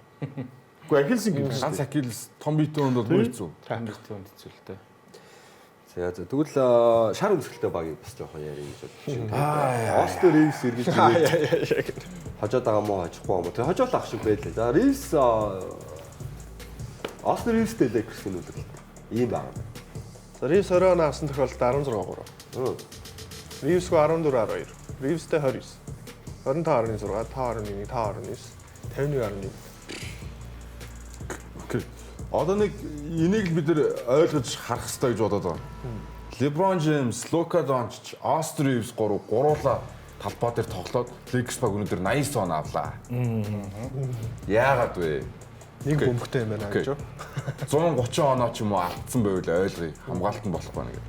Яагаад ийм сайн 3 бөмбөгтэй тоглогч байгаа мөртлөө энэ баг өнөөдөр 89 он авч байна. Нөгөө нэг баланс гэж зүйл нь энэ баг дээр ахаад алдагдсан уу? Тэ. Одоо жишээ нь өөр энэ 3-аас өөр 10-аас дээш оноо авсан тоглогч байхгүй болчихж байгаа байхгүй юу? Бүх бөмбөгийн 3 дээр тийм. Тэгэхээр энэ 3 дээр бөмбөг байгаа тийм. Яг хоо нэг шалтгаан байгаа нь 2 өдөр дараалал тоглосон гэсэн. Back to back гэсэн. Тийм шалтгаан байж болж байна. Гэхдээ яг бид нар одоо Lakers-ыг плей-оффт дээшээ өндөр өрсөлдөөн үзүүлэх үү гэдгийг ярих гэж энийг яриад байна л та. Тэгэхээр энэ баланс яг алдагдсан нь Austin Reeves сайн байгаад байна гэж ярьж байна. Тэгээд саяраас Reeves-ыг аваа ичээ. LeBron, Luka хоёр яг хамт багт чинь хэд байгаа лээ. Яг нэг нь байна LeBron-той Lakers ямар байгааг харчих л да. Нэг нь байна байхгүйгээд стат байгаа шүү дээ. За LeBron-тэй Lakers гараа. LeBron-тэй 23.14. LeBron-го 11.7. Ийм л оо. Энэ Reeves яагаад LeBron гаавд байгаа юм шиг юм яриад байгаа юм байна. Ийм л оо. Яг нөгөө юу байгаа шүү дээ. LeBron, Luka аль аль нь талбай дээр байхад тим LeBron байхгүй байхад Luka юм. Luka бид нар хүмүүс талбай дээр. Тэгэхээр аль аль нь гээд тэгэхээр Reeves-тэй Reeves-гүү аль аль нь бахаар бас тим амар бас биш байгаа тохиолдол байгаа шүү дээ. Одоо тийм ийм байгаад байгаа байхгүй юу? LeBron-ыг муу ингэж юусэн хэлээгүй. Luka-г муу гэж хэлээгүй. Бүгд л авах хэвээр оноо статистикаа үзүүлж байгаа. Зүгээр бид нэр 12 тамирчин ашиглаж тоглодог. Сагсан өмгийн яриад байна шүү дээ. Тэгвэл гот энэ баланс алдагдаад одоо жишээ энэ 3 хитрхи бол доминант буюу бөмбөгийг хитрхи эзэмшгээр нөгөө тоглогч нарт нь довтлох эрх мэдэлтэй бөмбөгөө мэдрэх тэр мэдрэмж юусэн байхгүй. Одоо жишээ өнөөдрийн тоглолтод Маркус Смартнд нэг тоглох амжилттай болгоогүй. Тэр чи гэнт бөмбөг ирээд авч яах. Одоо яг тийм тэгэл халааг бахна. Бараг юу гэдэмд цаг дуусчих бөмбөг ирээд байгаа юм шиг. Одоо жишээ нь Laravia 20 хэдэн минут тоглоод ерөөсө 2хан давтсан байгаа даа байхгүй. За Luke Kennard бас 24 минут тоглоод 9 оноо авсан байгаа. Тэгэхээр яаж бусад тоглогчтой идэвхтэй байлгаж тоглолтод нь илүү оролт. Тэдний илүү өндөр оноо авч иж магадгүй Lakers-ийн хожлууд илүү амархан байх юм болов уу гэж бодоод. Одоо санал нэг байна. Одоо ингээд миний ажиглаж байгаагаар боол хог 3 тоглогч ер нь бүтлгүүтнэ. Бүгд нөөц дээр харагдсан шүү дээ. Тэ? Kyrie, Harden, Durant. Гэхдээ плей-оффд орсон. Яг аюултай өрсөлдсөн ур чадвараараа. Гэхдээ аврах хэмжээний тэ доктортой хоол явахад өнгөрсөн жил Durant, өнгөрсөн жил Phoenix Devin Booker. Харин зүгээр энэ Lakers хаач зүгээр LeBron. Тэгэхээр энэ жилийн Phoenix-ийг хаа. LeBron, Luka хоёр харьцангуй бас ингээд дамжуултуудыг өгдөг, сагсан мөгийг ойлголт нэг юм баг өдөрдох чадвар нь хүмүүсээс олуулдаг. Арай илүү учраас Lakers харин ч гайгүй яваад байна. Тэрээс Phoenix-тэй ер нь дөхөм нөхцөл дээр унаад бол яах вэ? Phoenix-тэй дөхөм нөхцөл дээр очиод байгаа байхгүй яг бодит байдал дээр. Гэхдээ бодит байдал дээр зүгээр Lakers одоо тасгалжуулагч нь эсвэл хин нэг нь зүгээр энэ цагаан залуус илгэрүүл хийчихэж дээ. Austin Reeves ядаж тий. Гэхдээ одоо өөр гаргалгаа байхгүй бид нар нэвтрүүлгийн өчнөө одоо угаасаа LeBron-ыг сэлгэр үйж чадахгүй. Энэ бол Big Bang Theory үстэй. ертөнцийн үүсэл гэдэг шиг ертөнц нэг ийм жижиг цэгээс хэд талд үүсээд тэллээд томроод ертөнц үүссэн юм байна гэдэг шиг LeBron ч тэр жижиг цэгээс энэ өдөө NBA-гийн бүх цагийн түүхэнд гэж ярьдаг том тоглогч болсон байгаа байхгүй. Тэгэхээр энийг л одоо тим чин LeBron-ыг сэлгэрүүлждэггүй Luka Doncic LeBron-ыг барыг зархамжийг авахар тулшоо гэж ярьж байгаа. Зүгээр нэг Austin Reeves-гээ тоглогчийг л ярьцгаагаад байгаа юм. Тэгэд нэг юм JJ Redick-ийг бас уг нь ярих цаг болцсон. Харин тийм. Одоо би Redick асуудал бас байж магадгүй. Одоо ухаандаа би LeBron-ыг боолхоо гэхгүй. Үнэхээр одоо яг харалтаа D-Wade, Bosh, LeBron 3 ямар ч гудамжийн хоёр аригчтай нийлээл тоглоход авраг авахар хэмжээний л байсан шүү дээ. Гэхдээ тийм одоо ер нь харахад тэр Cole-ийн энтер бас хэцүү шүү. Norris Cole бол тий. Ер нь тэгээд тэдэр салаадгүй систем байхгүй байхгүй юу? Яг гоо спонсортой харьцуулахын арга байхгүй. Phil Jackson-тай харьцуулахын арга байхгүй. Гэхдээ тэр чинь яг тэр 3 оноо авдаг тим байхад чинь тэр offense амар smooth run хийж чадсан шүү. Одоо жишээ нь KD Golden State дээрээд тэр чинь зүгээр тэг авраг авчаагүй. Тэр чинь Steve Kerr амар лаг тэр тоглооны системийг яаж хиндэн төвлөрүүлэх үү? Бүр ярих юм бол маш нарийн юмнууд байгаа шүү дээ. Тэгэхээр JJ Redick яг тэр 12 оны Billy Donovanтэй OKC-гийн тийм л тоглох байгаа. Нөгөө юу лээ? Нөгөө 0 бөглөрсөн байхад KD-гээр гаргуулдаг байсан гэдэг. Товтлогоо бөглөрөөд сүүлийн товтлогоо дуусч байгаад KD шиддэг байсан. JJ Redick-ийн товтлогоо яг Lakers-ийн товтлогоо тийм л харагдаж байна. 0 ур чадвар тэгэл сүүлийн секунд нь Luka амил LeBron 0-ийн бөглөөс гаргаж байна. Одоо би зүгээр амарчаа чамайг би JJ Redick-ийг шүмжээд байгаад гайхаад байгаа байхгүй. За. Яагаад JJ Redick 2 дахь жилдээ л ахлах гэж хийж байгаа. Харин ч яаж ин LeBron, Luka эдрийг менеж хийгээд тоглоулаад үди зэрэгтэй явуулаад байгаа. Энд чинь тийм амархан юм биш шүү дээ. JJ Redick-ийг хэдэн шин нойргүй хонсныг чи мэдэхгүй л байхгүй. Тэгэхээр би бол чамайг JJ Redick-ийг битгий шүүмжлээ гэж хэлмээр байна. Би бол яагаад шүүмжлэх вэ? Яг шүүмжлэхэд чинь бид нар шүүмжлэхэд сууж байгаа. Тийм нөгөө яг юм байгаа. Ноднон Өөр тасалж ирээд бүр дорч байж болно шүү дээ. Болов. Тэр өөр тасалж ирээд дээрч байж болох байхгүй. Гэхдээ амар хэцүү судалтай JJ Redick Тэр сууж байгаа. Redick-ийг өмөрийг гэхээр өөрийгөө баталсан юм ч байхгүй. Одоо магадгүй Redick чинь сүулдэ ингээ хараад хахаар зүгээр нэг юм интервью өгдөл тасалж байгаа юм шиг. Сошиалоор ажиллаа хийгээд байгаа юм шиг. Надад сүулдэ тийм мэдрэмж өгöd байгаа байхгүй. Нэр сошиалор шууд бага бүлийдэл. Тэгэл байж идэг л хүн шиг санагдаж эхэлж байгаа. Одоо ийм том зах зээл дээр дэлхийн шилдэгүүд цуглдсан, дэлхийн хамгийн их мөнгө хэрэглэж байгаа спорт дээр сууж байгаа хүн угаасаа шөмжлүүлнэ шүү дээ. Тэр цалингаа авч байгаа тэр болно. Гэхдээ шүүмжлэхдээ бас учиртай байх хэрэгтэй. Ийм багхгүй да. Тэр хүний хэдэн орой нойргүй хонсныг нь мэдээд шүүмжлэхөө болохгүй гэхээр өгсөн. Ягаад гэвэл NBA-гийн хамгийн том франчайз, хамгийн том баг дээр хамгийн халуухан суудал дээр сууж байгаа. Darvingham яг адилхан шүүмжүүдийг авдаг ус. Гэтэ одоо чи 23 онд бүсийн финал хүртэл явж байгаа шүү дээ. 7-оор гарсан багийг бүсийн финалд аваачаад тэгээд төгсгөлт нь дүүцүүлэх гэсэн биз дээ. Тийм л хувь тавилан хүлээж идэг. За LeBron-ыг болигээд тэгэхэд одоо Lakers тоглож исэн тоглогч нарыг тэр ирж байгаа нэр хүнд нь ямбанч байдаг, яланч байдаг тийм үү? Нэг юмыг бол ойлгож байна. NBA даяараа юм дасгалжуулагчийн хомсдолд орсон юм шүү. Doc Rivers яаж иж байгаа л ажилтаа байж идэг. Ингээд нэг хідэн нөхдүүд манай нэг ингээд нэг юм томилогдчихдээ нэг хідэн дарга нар байдаг ш. Тэр шиг уг нь ингээд хаяада одоо Торонтогийн дасгалжуулагчийн ингээд Европоос ингээд аутсорс хийвэл зөндөө байх шиг байгаа байхгүй. Би LeBron, Luka, Reeves энэ ростер тэр чигтээ амар сайн явж чадах байх гэдэг потенциалыг харж байгаа учраас Redick-ийг шүүмжилж байгаа. Шүүмжлүүлэх эрхтэй ч байх гэж бодож байна. Lakers-ийн фанууд хүртэл өөрсдөө Redick-ийг зүгээр л подкастын найз гээд угаасаа яг хин нэг яа уул хатан дахиж өгдөг л дөө. Гэхдээ өнөөдөр довтлогоо явахгүй. Сайн хэллээ шүү дээ. Яагаад 89 он аваад байгаа. Энд чинь дасгалжуулагчтай хариуцлага тооцох цаг болцсон л гэж бодож байна. Тэгээд амарчин би систем ярихаар л гайхалтай. Амарчин чи яг ямар систем мэдх юм? Одоо JJ Redick ямар систем хийж байгааг чи мэдэхгүй шүү дээ. За яг юу яах юм уу? Довтлогоо яг ингээд тийм ран хийж байгаа түр чи ямар системээр энийг энэ довтлогоо одоо болгож болох юм? Тэрийг надад хэлээд өгөөч. Одоо LeBronтой, Luka-тай одоо ингэж бодъё л да тий. За 2019 оны Торонтогийн юу байгаа тийм үү?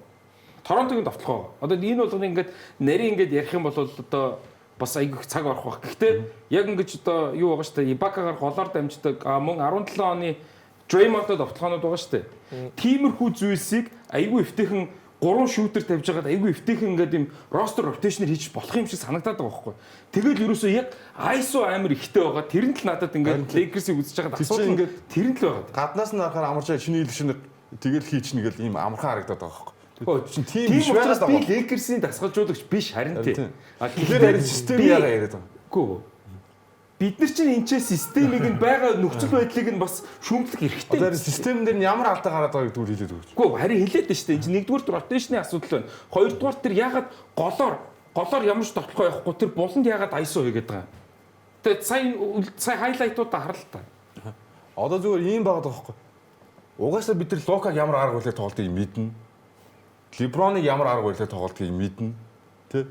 Тэгэн гут энэ хоёрын хийдэг юмд давуу талыг нь ашиглаж JJ Redick тоглох хэрэгтэй болохоос одоо юу гэдэг юм те. Та нар миний энэ системээр ингээд тоглоо гэж шал Шин- өөр шин юм юм хийх гэдэг бол насан туршдаа хийсэн юмнаас өөр юм хийхээр болохгүй байгаа даа байхгүй. Тэгэл жэжэрэдэг одоо юу гэж шидэгчнэр иргэн тойронд нь авчирж гин залуучуудаа бас явуулах гэж үзэж гин ингээд амар олон юм хийгээд байгаа байхгүй жэжэрэдэг. Зарим тохиолдолд үнэхээр болохгүй байгаа даа л да. Энэ яг зөвөр яг Зүгээр миний бодлоор жэжэрэдэг ганцхан юм хийх хэрэгтэй.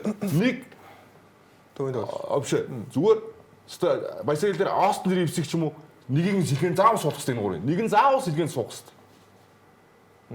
Яа зүгээр ер нь ротейшны өөрчлөлтийг би бол сая энэ хоёр хүний маргааныг харахаар амар болохоор яг нөгөө нэг хэд дасалж өөрөө ажлынхаа онцлогоор ярьж хандчлаа л та. Гэтэ яг өнөөдөр яг одоо энэ студи дотор бид нар чинь саксны талбай дээр биш учраас энэ бидний ажил бол шүүмжлэх байхгүй юу?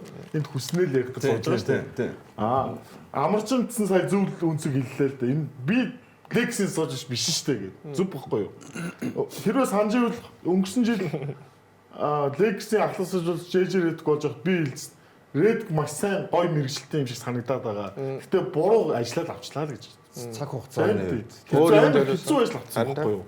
Маш хэцүү ажил. Рүүгээ салжуулагч дэлхийн номер 1 сагсан өмгшид салжуулагч ингээд төсөөлдөө дэлхийн номер 1. Тэгээ ингээ бодохоор яг юм биш те. Тэгээ ингээ бодохоор яг анарын бас зүг байгаа шүү дээ. Энээс өөр яаж чадах юм бэ? Тэгээ яг зүгээр би харин боломж нь зүгээр миний бас гар бод одоос ажлынхаа онцлог зүгээр хэрвээ зүгээр ред боломж нь юу юм бэ л гэж хараад байгаа шүү дээ. Ривсийг суулгачих санагдаад байгаа. Зөрөгтэй нэг шийдвэр тийм зөрөгтэй нэг шийдвэр ихтэй. Одоо өөр ямар ч арга байхгүй.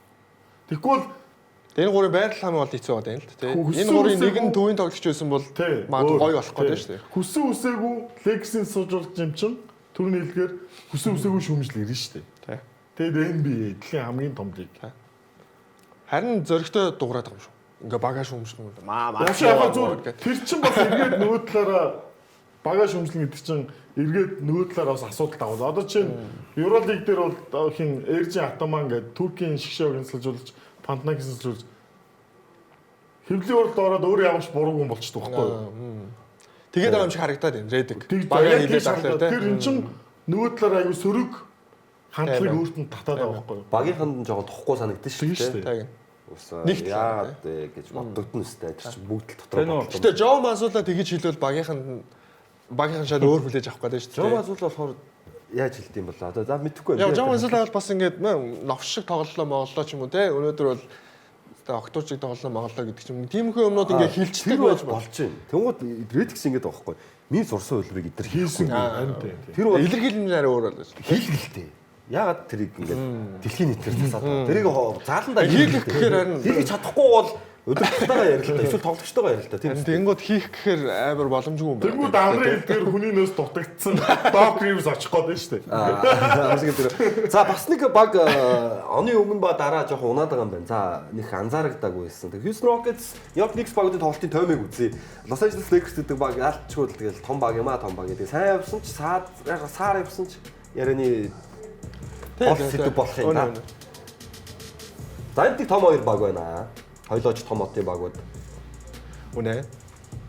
Хоёлоо аврагын төлөө орилж байгаа. Контентер гээд хэлж бас болж байна тийм.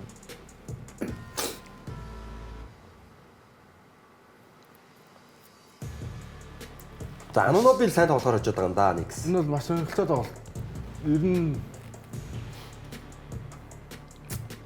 тэр нэг лог яваад байгаа ш. Anunoby муу тоглохоор очиод сайн тоглохоор очиод байгаа. Anunoby Keen гэж юу? Гол хүн нь болчиход байна те. Яг нэг тийм 3 дахь тоглогч нь болчиход байгаа юм болов уу? Ажиллах. Тэгээ хоёр талд тийм ээ. Одоо ингээд сая илүү яваад байгаа ингээд хайлайт Anunoby л байгаа бас тийм хамгаалт тотлохоо.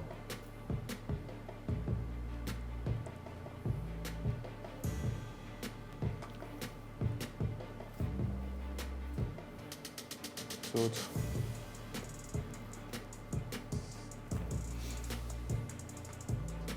Сингүний 3 оны шилжилт.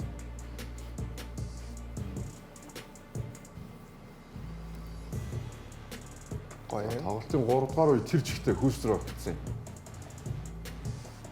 Даваа байдлаар дууссан.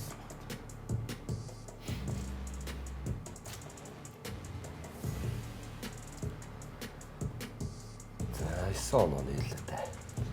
Йоо. Дуранти үз. От. Тэгээ хэдэн төгрөгнийхээ даа үлээ.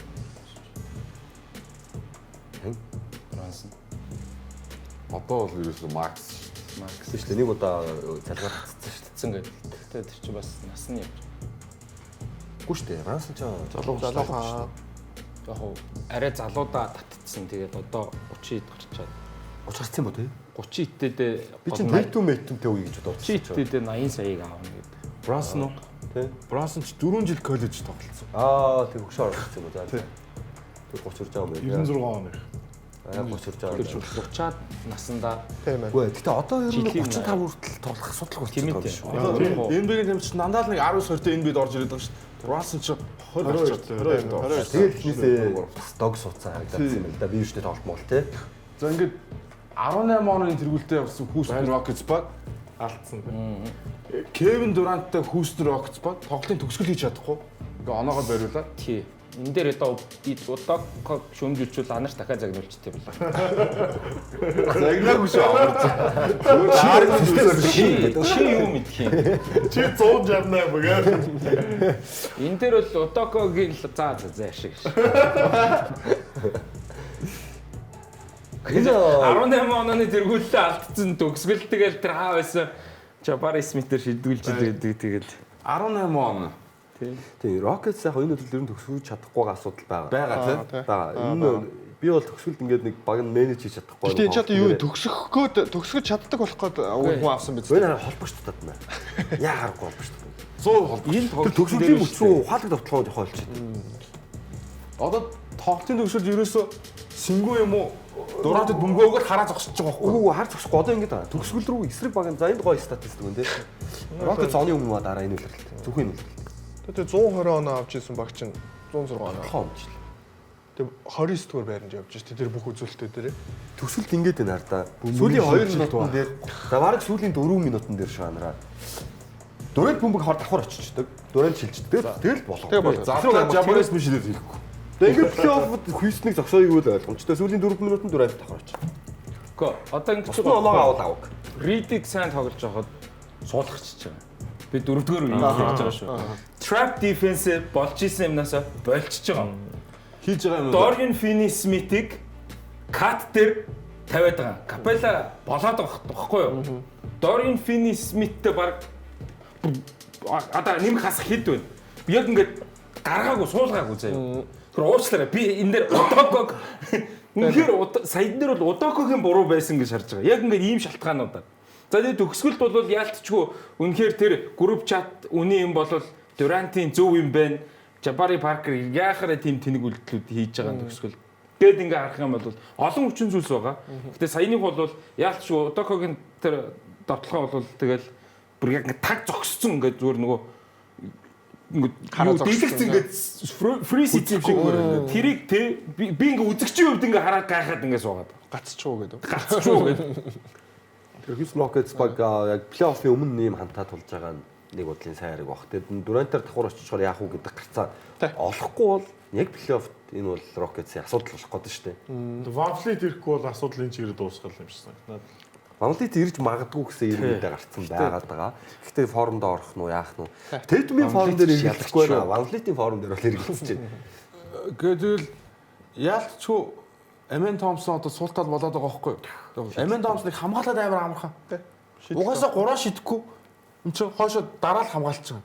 За тэгэн гут Jabari Smith хэрэг 3 оноо шидэлтэй муу шидэх юм бол энэ айгүй муу шидэлтэй баг. Тэгэн Durant-аас задлсан бөмбөгийг цааш нь чулуу болох тоглохгүй болчиход байгаа байхгүй юу? Тэгээд зүгээр л 18 оноо илүү 5-6 минут үлдсэн тоглолт шүү дээ. 7-8 ч юм уу. Энэ дээр зүгээр л одоо юу гэдэг зүгээр л бөмбөгийг нэг ингээд зөв хуваарлцдаг холбогч байхад тэр тайм менежмент тэр 24-өө бариад тоглох ч юм уу тэр суулт нэгнээс суулаад тоглох тийм иймэрхүү багийн тоглолт явахгүй байгаа болохоор хитрхи Durant юм уу эсвэл Сингүнийгээ хараа зогсоод байгаагаас л гол юм болоод байна л. Тэгээ сая амаржингийн хэлдэг үнсэг бас зөв л дээ. Удакоц болж саяны тоглолтын дээрсэн анзаарсан зүйл үнэн. Яг нэг хуучин нүн юм классик юм аа гэж NBA тоглолт гарааны тавт амар чухал гэдэг. Тэгмүүд одоо Монголын сагсан мөнгө сонирхчдын дунд байдаг нэг яг үзэл бод яг NBA-гийн соёлтой байхгүй үзчихэд бол бид нар яг насаараа NBA үзсэн одоо 90-ад оны дунд үеэс. Тэнгүүд гарааны тоглолтын тоглолтоо төгсгдөг тий. За заавал тэгэх гээд. Тэнгүүд монголч үзэгчч тэр зарим тоглогчдэрс тийм гараанд гарах нь л чухал. Тэгвэл Европ одоо орчин үед бидний тоглоодаас юм болохоор Европоос гэсэн бөгөөд авахгүй хин гараанд гарсан ерөөсөө чухал. Тэр намаагүй тий. Гараа байнга л өөрчлөгдөж идэг тий. Мөртлөө туршлагатай холбогч дандаа тоглолтыг тоглолтын төсөл нас нэлээ явсан ч байсан хамаагүй. Тоглолтын төсөл гол нэг чухал байгаа даахгүй. За яг тэр тухайн тоглолтын дээр сайн тоглож байгаа тоглолч юм уу. Тэгэхээр сая англид бишээ амарч ийлээ шүү. Шепард сайн тоглож байгаа авчихлаа. Тэгээ нөө трап хамгаалтанд болж ирсэн болиулчлаа гэдэг. Тэр энд яалтчул адсалжуулагч нь буруу байсан л та. Тэгээд харин Удоко дээр тим ажиллаад гарааны товтон тоглолтоо төсгөөд байгаа тийм ажиллаад. Тэгээ Удоко засвалжуулагч бас яагаад таар хийснийг гараанд гаргаад эхэлж вэ? Энэ хожигдол дандаа таар хийсэн гараа руу гараад шүү дээ. Удирлын ихэнд таар хийсэн сэлгээний гол тоглогч нэсэн шүү дээ. Тэгээ таар хийснийг гараанд гаргаа эхэлсэн. Энд чи эсвэл Рич Шепард эсвэл Жош Окогийг гараанд гаргаадсан байхгүй юу? Гэсэн чи одоо таар хийснээ гарна. Шилдэг тавтаа нэгсэн. За тийм асуулт бай. Тэгээ Хьюстон Рокетс-ийн нэг өмөрх өнцөг төгсгөлд нь хилчихэд Адамс гинтэд ер нь ингээд бас уудчихад байгаа шүү. Тэ. Адамсын нөлөө бас байгаа. Чикаго ч хэд дараалал хожигдоо тэр плей-инээс гарч. Чикаго одоо чөлөө тундалттай. Тэгэхээр нөгөө доошоо унаад нөгөө гурав нь гүйцэхдэггүй. Hornets надаа гоё сонирхолтой. Hornets гоё наа. Hornets шүү дэш явах тээ. Hornets одоо жишээ нь авраг авах магадлалын чансаагаараа Miami энтрийн дээр гарцсан л байлээ. За. Ер нь бол эхний 6 байр 4 5 6 7 8 гэсэн байран дээр л энэ алан болох нь дээ тий.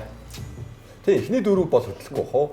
Яг хоорондоо солигдчих магадгүй. Тийм бах тий. Тэрнээс яг энэ дөрөв бол эхний дөрөвөөр гарчих واخ. Орлондоо бид нар хизээж Банкеро Вагнер хоёрыг хамт тоглохыг нь ер нь удаан хугацаанд харахгүй юм байна. Нээлттэй гимтэх юм байна.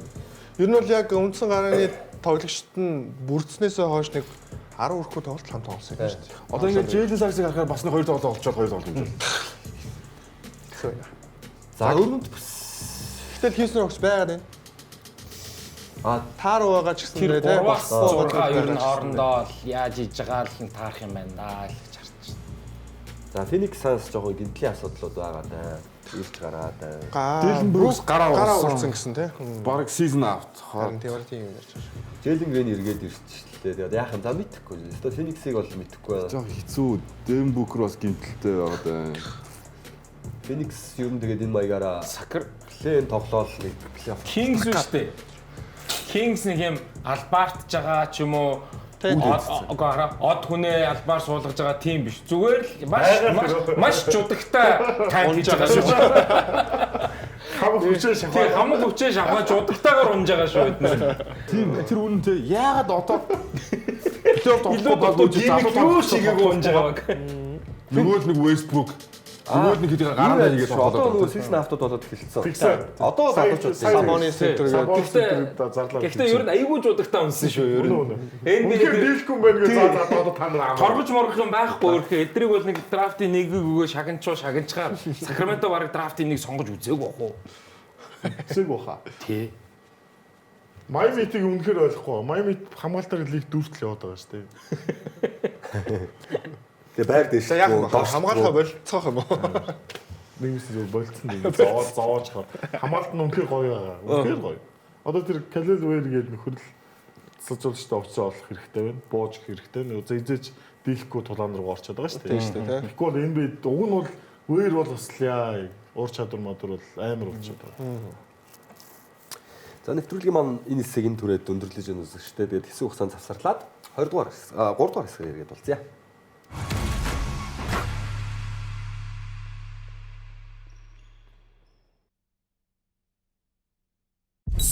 Нэвтрүүлгийн Platinum Event гэгч Саксан мөнгөний спортыг дэмжигч Coca-Cola.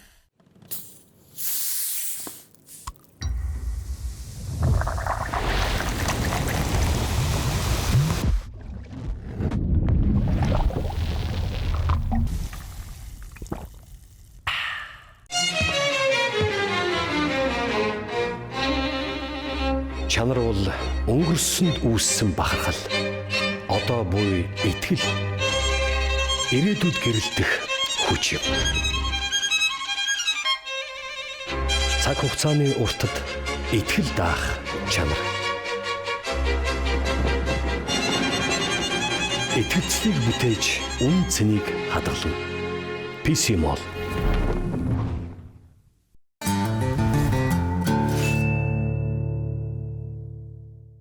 Нэвтрүүлгийн Platinum Event тэтгэгч Ultra Cool, Ultra Smooth, Singur Ultra.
Нэвтрүүлгийн Platinum Event тэтгэгч Future of Lifestyle Toki.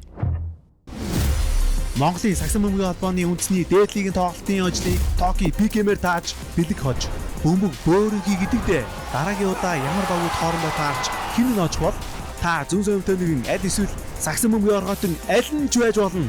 Монголын сагсан бөмбөгийн холбооны үндэсний дээдлигийн албан ёсны апп Toki-гийн PKM-ийг нэвтрэн дараагийн тоглолтын ажлыг тааж iPhone 17, PlayStation 5 зэрэг олон бэлгийн эзэн болоорой. Toki App Entertainment-с лиг рүү орон PKM-с тоглолтод таамаглал бэлгийг хож.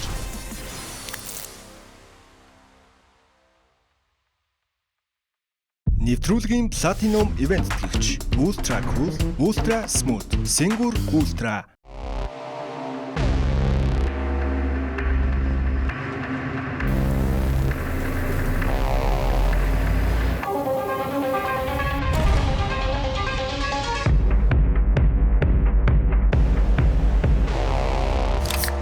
Singur.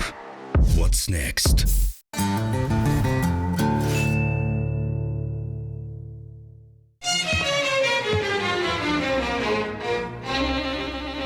Чанар бол өнгөрсөнд үүссэн бахархал. Одоо буй итгэл. Ирээдүйд гэрэлтэх хүч юм. Цаг хугацааны уртад итгэл даах чанар.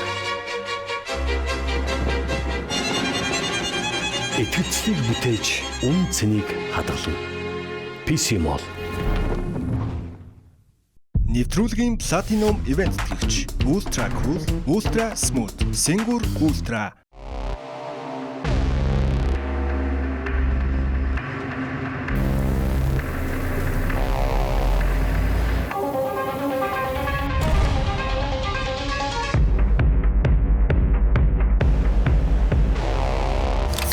Singur. What's next?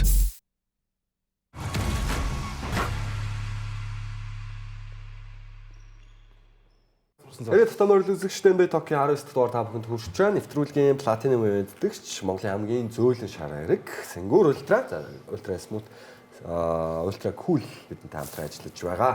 За мэдээж хэрэглэх одоо 21 наснаас дээш настай хүмүүс маань энэхүү бүтээгдэхүүнийг хэрэглэхийг зөвлөё. За эхний хоёр хэсэг маань ерөн зүгээр Амаржан Анар хоёрын маргаанаас болоод их удаан болчихлоо. Одоо үүдээ шахаад явъя. Шарлот Хорнец Вашингтон Wizards багийн тоглолтын тойм руу орцгоё.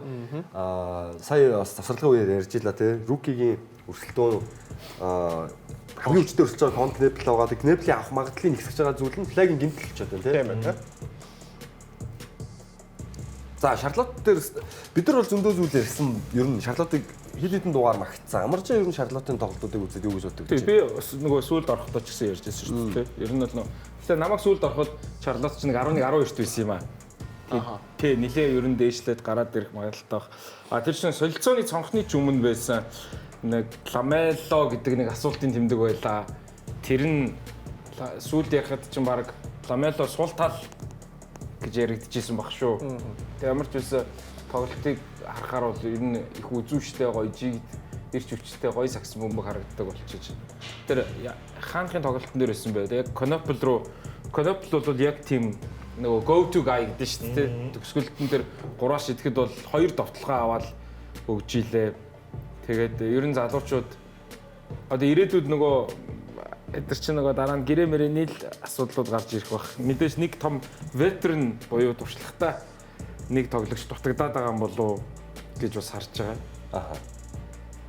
Тийм шүү тий. Гол тоглогч таасан тий. Одоо жишээ нэг Кавай ч юм уу тий байвал бас тийм том хөөрхөн баг болно. Гэхдээ бүр том лидер. Нэг хот хэрэгтэй байна шүү. Чинь нэг суперстар away байгаа шүү. өвгөөс шиг явж болохгүй юу тий? Хин шээ ялах үед нэг. Брэндон Миллер. Яа. Нэг номер нь Брэндон Миллер болоо. Яг тэр Шейч ихээр эдрийг бас эвдчих үү тий болж байгаа тоглолт. зүгээр яг заах өлийн нэг Ал Хорфорд type ч юм. Тийм. Тобойс Харрис ч юм уу тий. Тэр Надад бол бас тиймэрхүү хүн зүгээр таалагдаад байгаа. ер нь ингээд байдэн шүү дээ тий хувц солих өрөөнд. Яг Грант Вильямс залуу мөртлөө бас их лид хийж байгаа бах хувц солих өрөөнд. Тийм баг. Тэгэхээр нөлөө нь их сайн байгаа шүү Грант Вильямс юм. Тэр өөрөө нөгөө Чарльз Дитс голжуулагчтай хамт ажиллаж исэн. Тэгээ энэ хоёр ч гэсэн нэг ойлголцоод ер нь ингээд явчихж байгаа болов гэж бодоод байна. Бас цуудч модгүй дайрдаг л тий. За хамгийн олон 3 шидэлтэй оновчтой болсон тоглогчдыг Тэрүүчний удирлаас эхлээл тэргүүлэлт эхэллээ гэж. Эхэллээ. Ер нь ирээдүйн Клей Томпсон байхаар харагдаж байна уу яаж Аа надаа нэрлийн одоо хамгийн том давуу тал нь гэх юм бол одоо тэр фундаментал загсан бөмбөг тоглолтод тий. Тэгэн готлоо энэ тоглогчийн IQ маш өндөр. Тэгээ шидэлтийн техник ер нь бол одоо багт бол айгүй хэрэгтэй тоглогч байгаад байгаа байхгүй. Одоо урд нь болохоор ер нь бол Шарлот айгүй тийм атлетик мөртөө замбраагүй тий. Залуучууд нь хамаа намаагүй тоглодог гэсэн бол одоо хожид сурчлаа. Тий. Брэндон Миллер бол одоо яг өнөөдрийн NBA бас shooting guard position дээр бас топ 3 биш маа гэдэг топ 5 дээр бол байгаад байгаа тоглож байгаа байхгүй. Пол Жорж байж чадах болоо. Пол Жорж болж чадах болоо. Брэндон Миллер. Би зөв жишүүл шүү. Тий, ер нь бол тэр хавцаа ер нь би энэ бол чадамжтай юм санагдаад. Тий, Dream Team-ийн shooting guard-аар гараад ирэх болов уу? Тэр нь сонголт болов бодоод байгаа. Дараагийн. Олимпийн юу хамгийн ганцаараа хамгийн тасархай Амар. тий нөгөө юу ээж илээ нөгөө дасгалжуулагч нар нөгөө юу яд шүү дээ энэ Коноплиг аягуулсан хараараа гэдэг залуу хүмүүс үзэж байгаа сакс үзсэн. За зүггүй Хөлөөрөө шиддэг гэдэг. Яаж хөдөлж исэн хөл нь дандаа сет. яг байрлаа авч. Тий, байрлаа аваад хөлөөрөө шиднэ гэж ярьдэн шүү дээ. Саяны ярьсан тэр нөө анарын фундаментал яг л тэр байгаа байхгүй юу? Тэгэхээр багийн холбогч нь эсэргээр байгаа ч тийм нэг хөлөөрөө шийддэг. Хажууд чи уултаа ламел Ортодокс гэдэг нь шүү дээ. Хизээч яаж хажууд дишээ энэ хоёр чи хоорондоо зогцоод байгаа. Энэ болохоор нөгөө нэг саксон мөнгөний тэр неблийн ойлгож байгаа ойлголт нь маш өндөр болохоор ямар ч тамирчтай очиод ингээд нэг баг болоод уусаад зогцоод тоглоод байгаа. Нөблөр Клей Томпсон гэдэг харьцуулалт бол надад уус таалагдж байгаа. Клей Томпсон нөгөө нэг чи яаж юу н шидэд гэсэн чи эхлээд ингээд санаа зовоод тэгээд олон давтамж юу шидэл чинь давтамжтай энэ масс мемори байгаа шүү дээ. Тэгээ гол нь сүулдэ хүн үсэрнүү байна уу ямар байдлаас бөмбөг авах ерөөс хамаагүй болж байгаа. Яг тэр нь тэгээд яг л масс меморигоо шийддэг гэдэг. Нэпл бол энэ ихэнд болох хаа. Биеэ зөв ашиглаж тоглолт юм байна. Самбарт амар мэдэрч явд юм байна. Дээрээс нөгөө юм атлетик хүмүүс дунд чинь юм шидэгч нар чинь ер нь IQ өнтертэй байдаг шүү дээ. Өөрийгөө суллах, эсвэл качн шут хийж байгаа тоглогч нар ер нь л одоо нөгөө зөв одоо өнцгтөө очиж зогсох ч юм уу те. За тэгээд мэдээж хувилбартай бол юу ярих вэ? Гол нь өөрийнхөө тэр нөгөө позишнг авч байгаа юунуудаа илүү сайн одоо өөрийгөө тэрэндээ илүү бэлддэг учраас тэр тоглолтыг унших тэр юу юм чинь сайн байгаа. Одоо тэгээд Cooper Flag үргэлжлүүлээд гэмтлийн улмаас тоглолтуудад оролцохгүй байгаадах юм бол Rookie of the Year угаасаа Nebel рүү явуулна шүү дээ. Инглээд их. Cooper Flag хэдэн тоглолт өмчж байна? Cooper Flag одоогийн байдлаар 49 тоглолтод оролцсон байна. Тэр шиг бол амар сайн найзууд байгаа шүү дээ. Тэр одоо нэг 16 тоглолт бид яриад. Сайхан бас өөр сонирхуулаад хэлэхэд Knepl-ийн нөгөө нэг rookie card байгаа шүү дээ тий. Тэрийг Cooper Flag $7,000-аар бүх цуглуулгандаа худалдаж авсан байлээ. Өөрийнхөө rookie card-уудыг худалдаж авсан. Roommate үү? Roommate. Энэ хоёрын бол хинэн ч авсан гэсэн би биендээ тэгэл алгаад ташаал. Яг зөвөр сүүлд карьерийн ярихад л гой зүйл ярих талаа болоо тал гэж бодсон шүү дээ. За гол нь бас хамгаалт цайтай байгаа тий.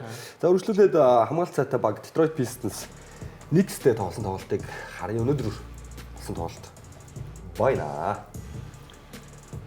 За Detroit Pistons-ийн талаар лигийн тэргүүлээд хэллээ дээ. Галзуу болцсон. Юу ярих вэ? Жийлэн дүрж ингээл нөгөө бас төвийн тоглогчтой үед нэг жоохон намхан юм шиг урагтаар харагдаад тийм лээ. Харагдаад ирсэн бод төдөл төр энэ чинь ямар том биетэй тоглогч юм. Баримл хэлсэн шүү дээ жинхэнэ. Тэр биеийн хөгжлөм байна. Амар гоё. Жийлэн дүр өөр юм шүү. За тэгээд Кейт Канемиг л ярина сте. А энэ чи өнөөдөр болсон тоглолт биш шүү. 40 оноо авдаг. All-Star-ийн сургуулийн ардах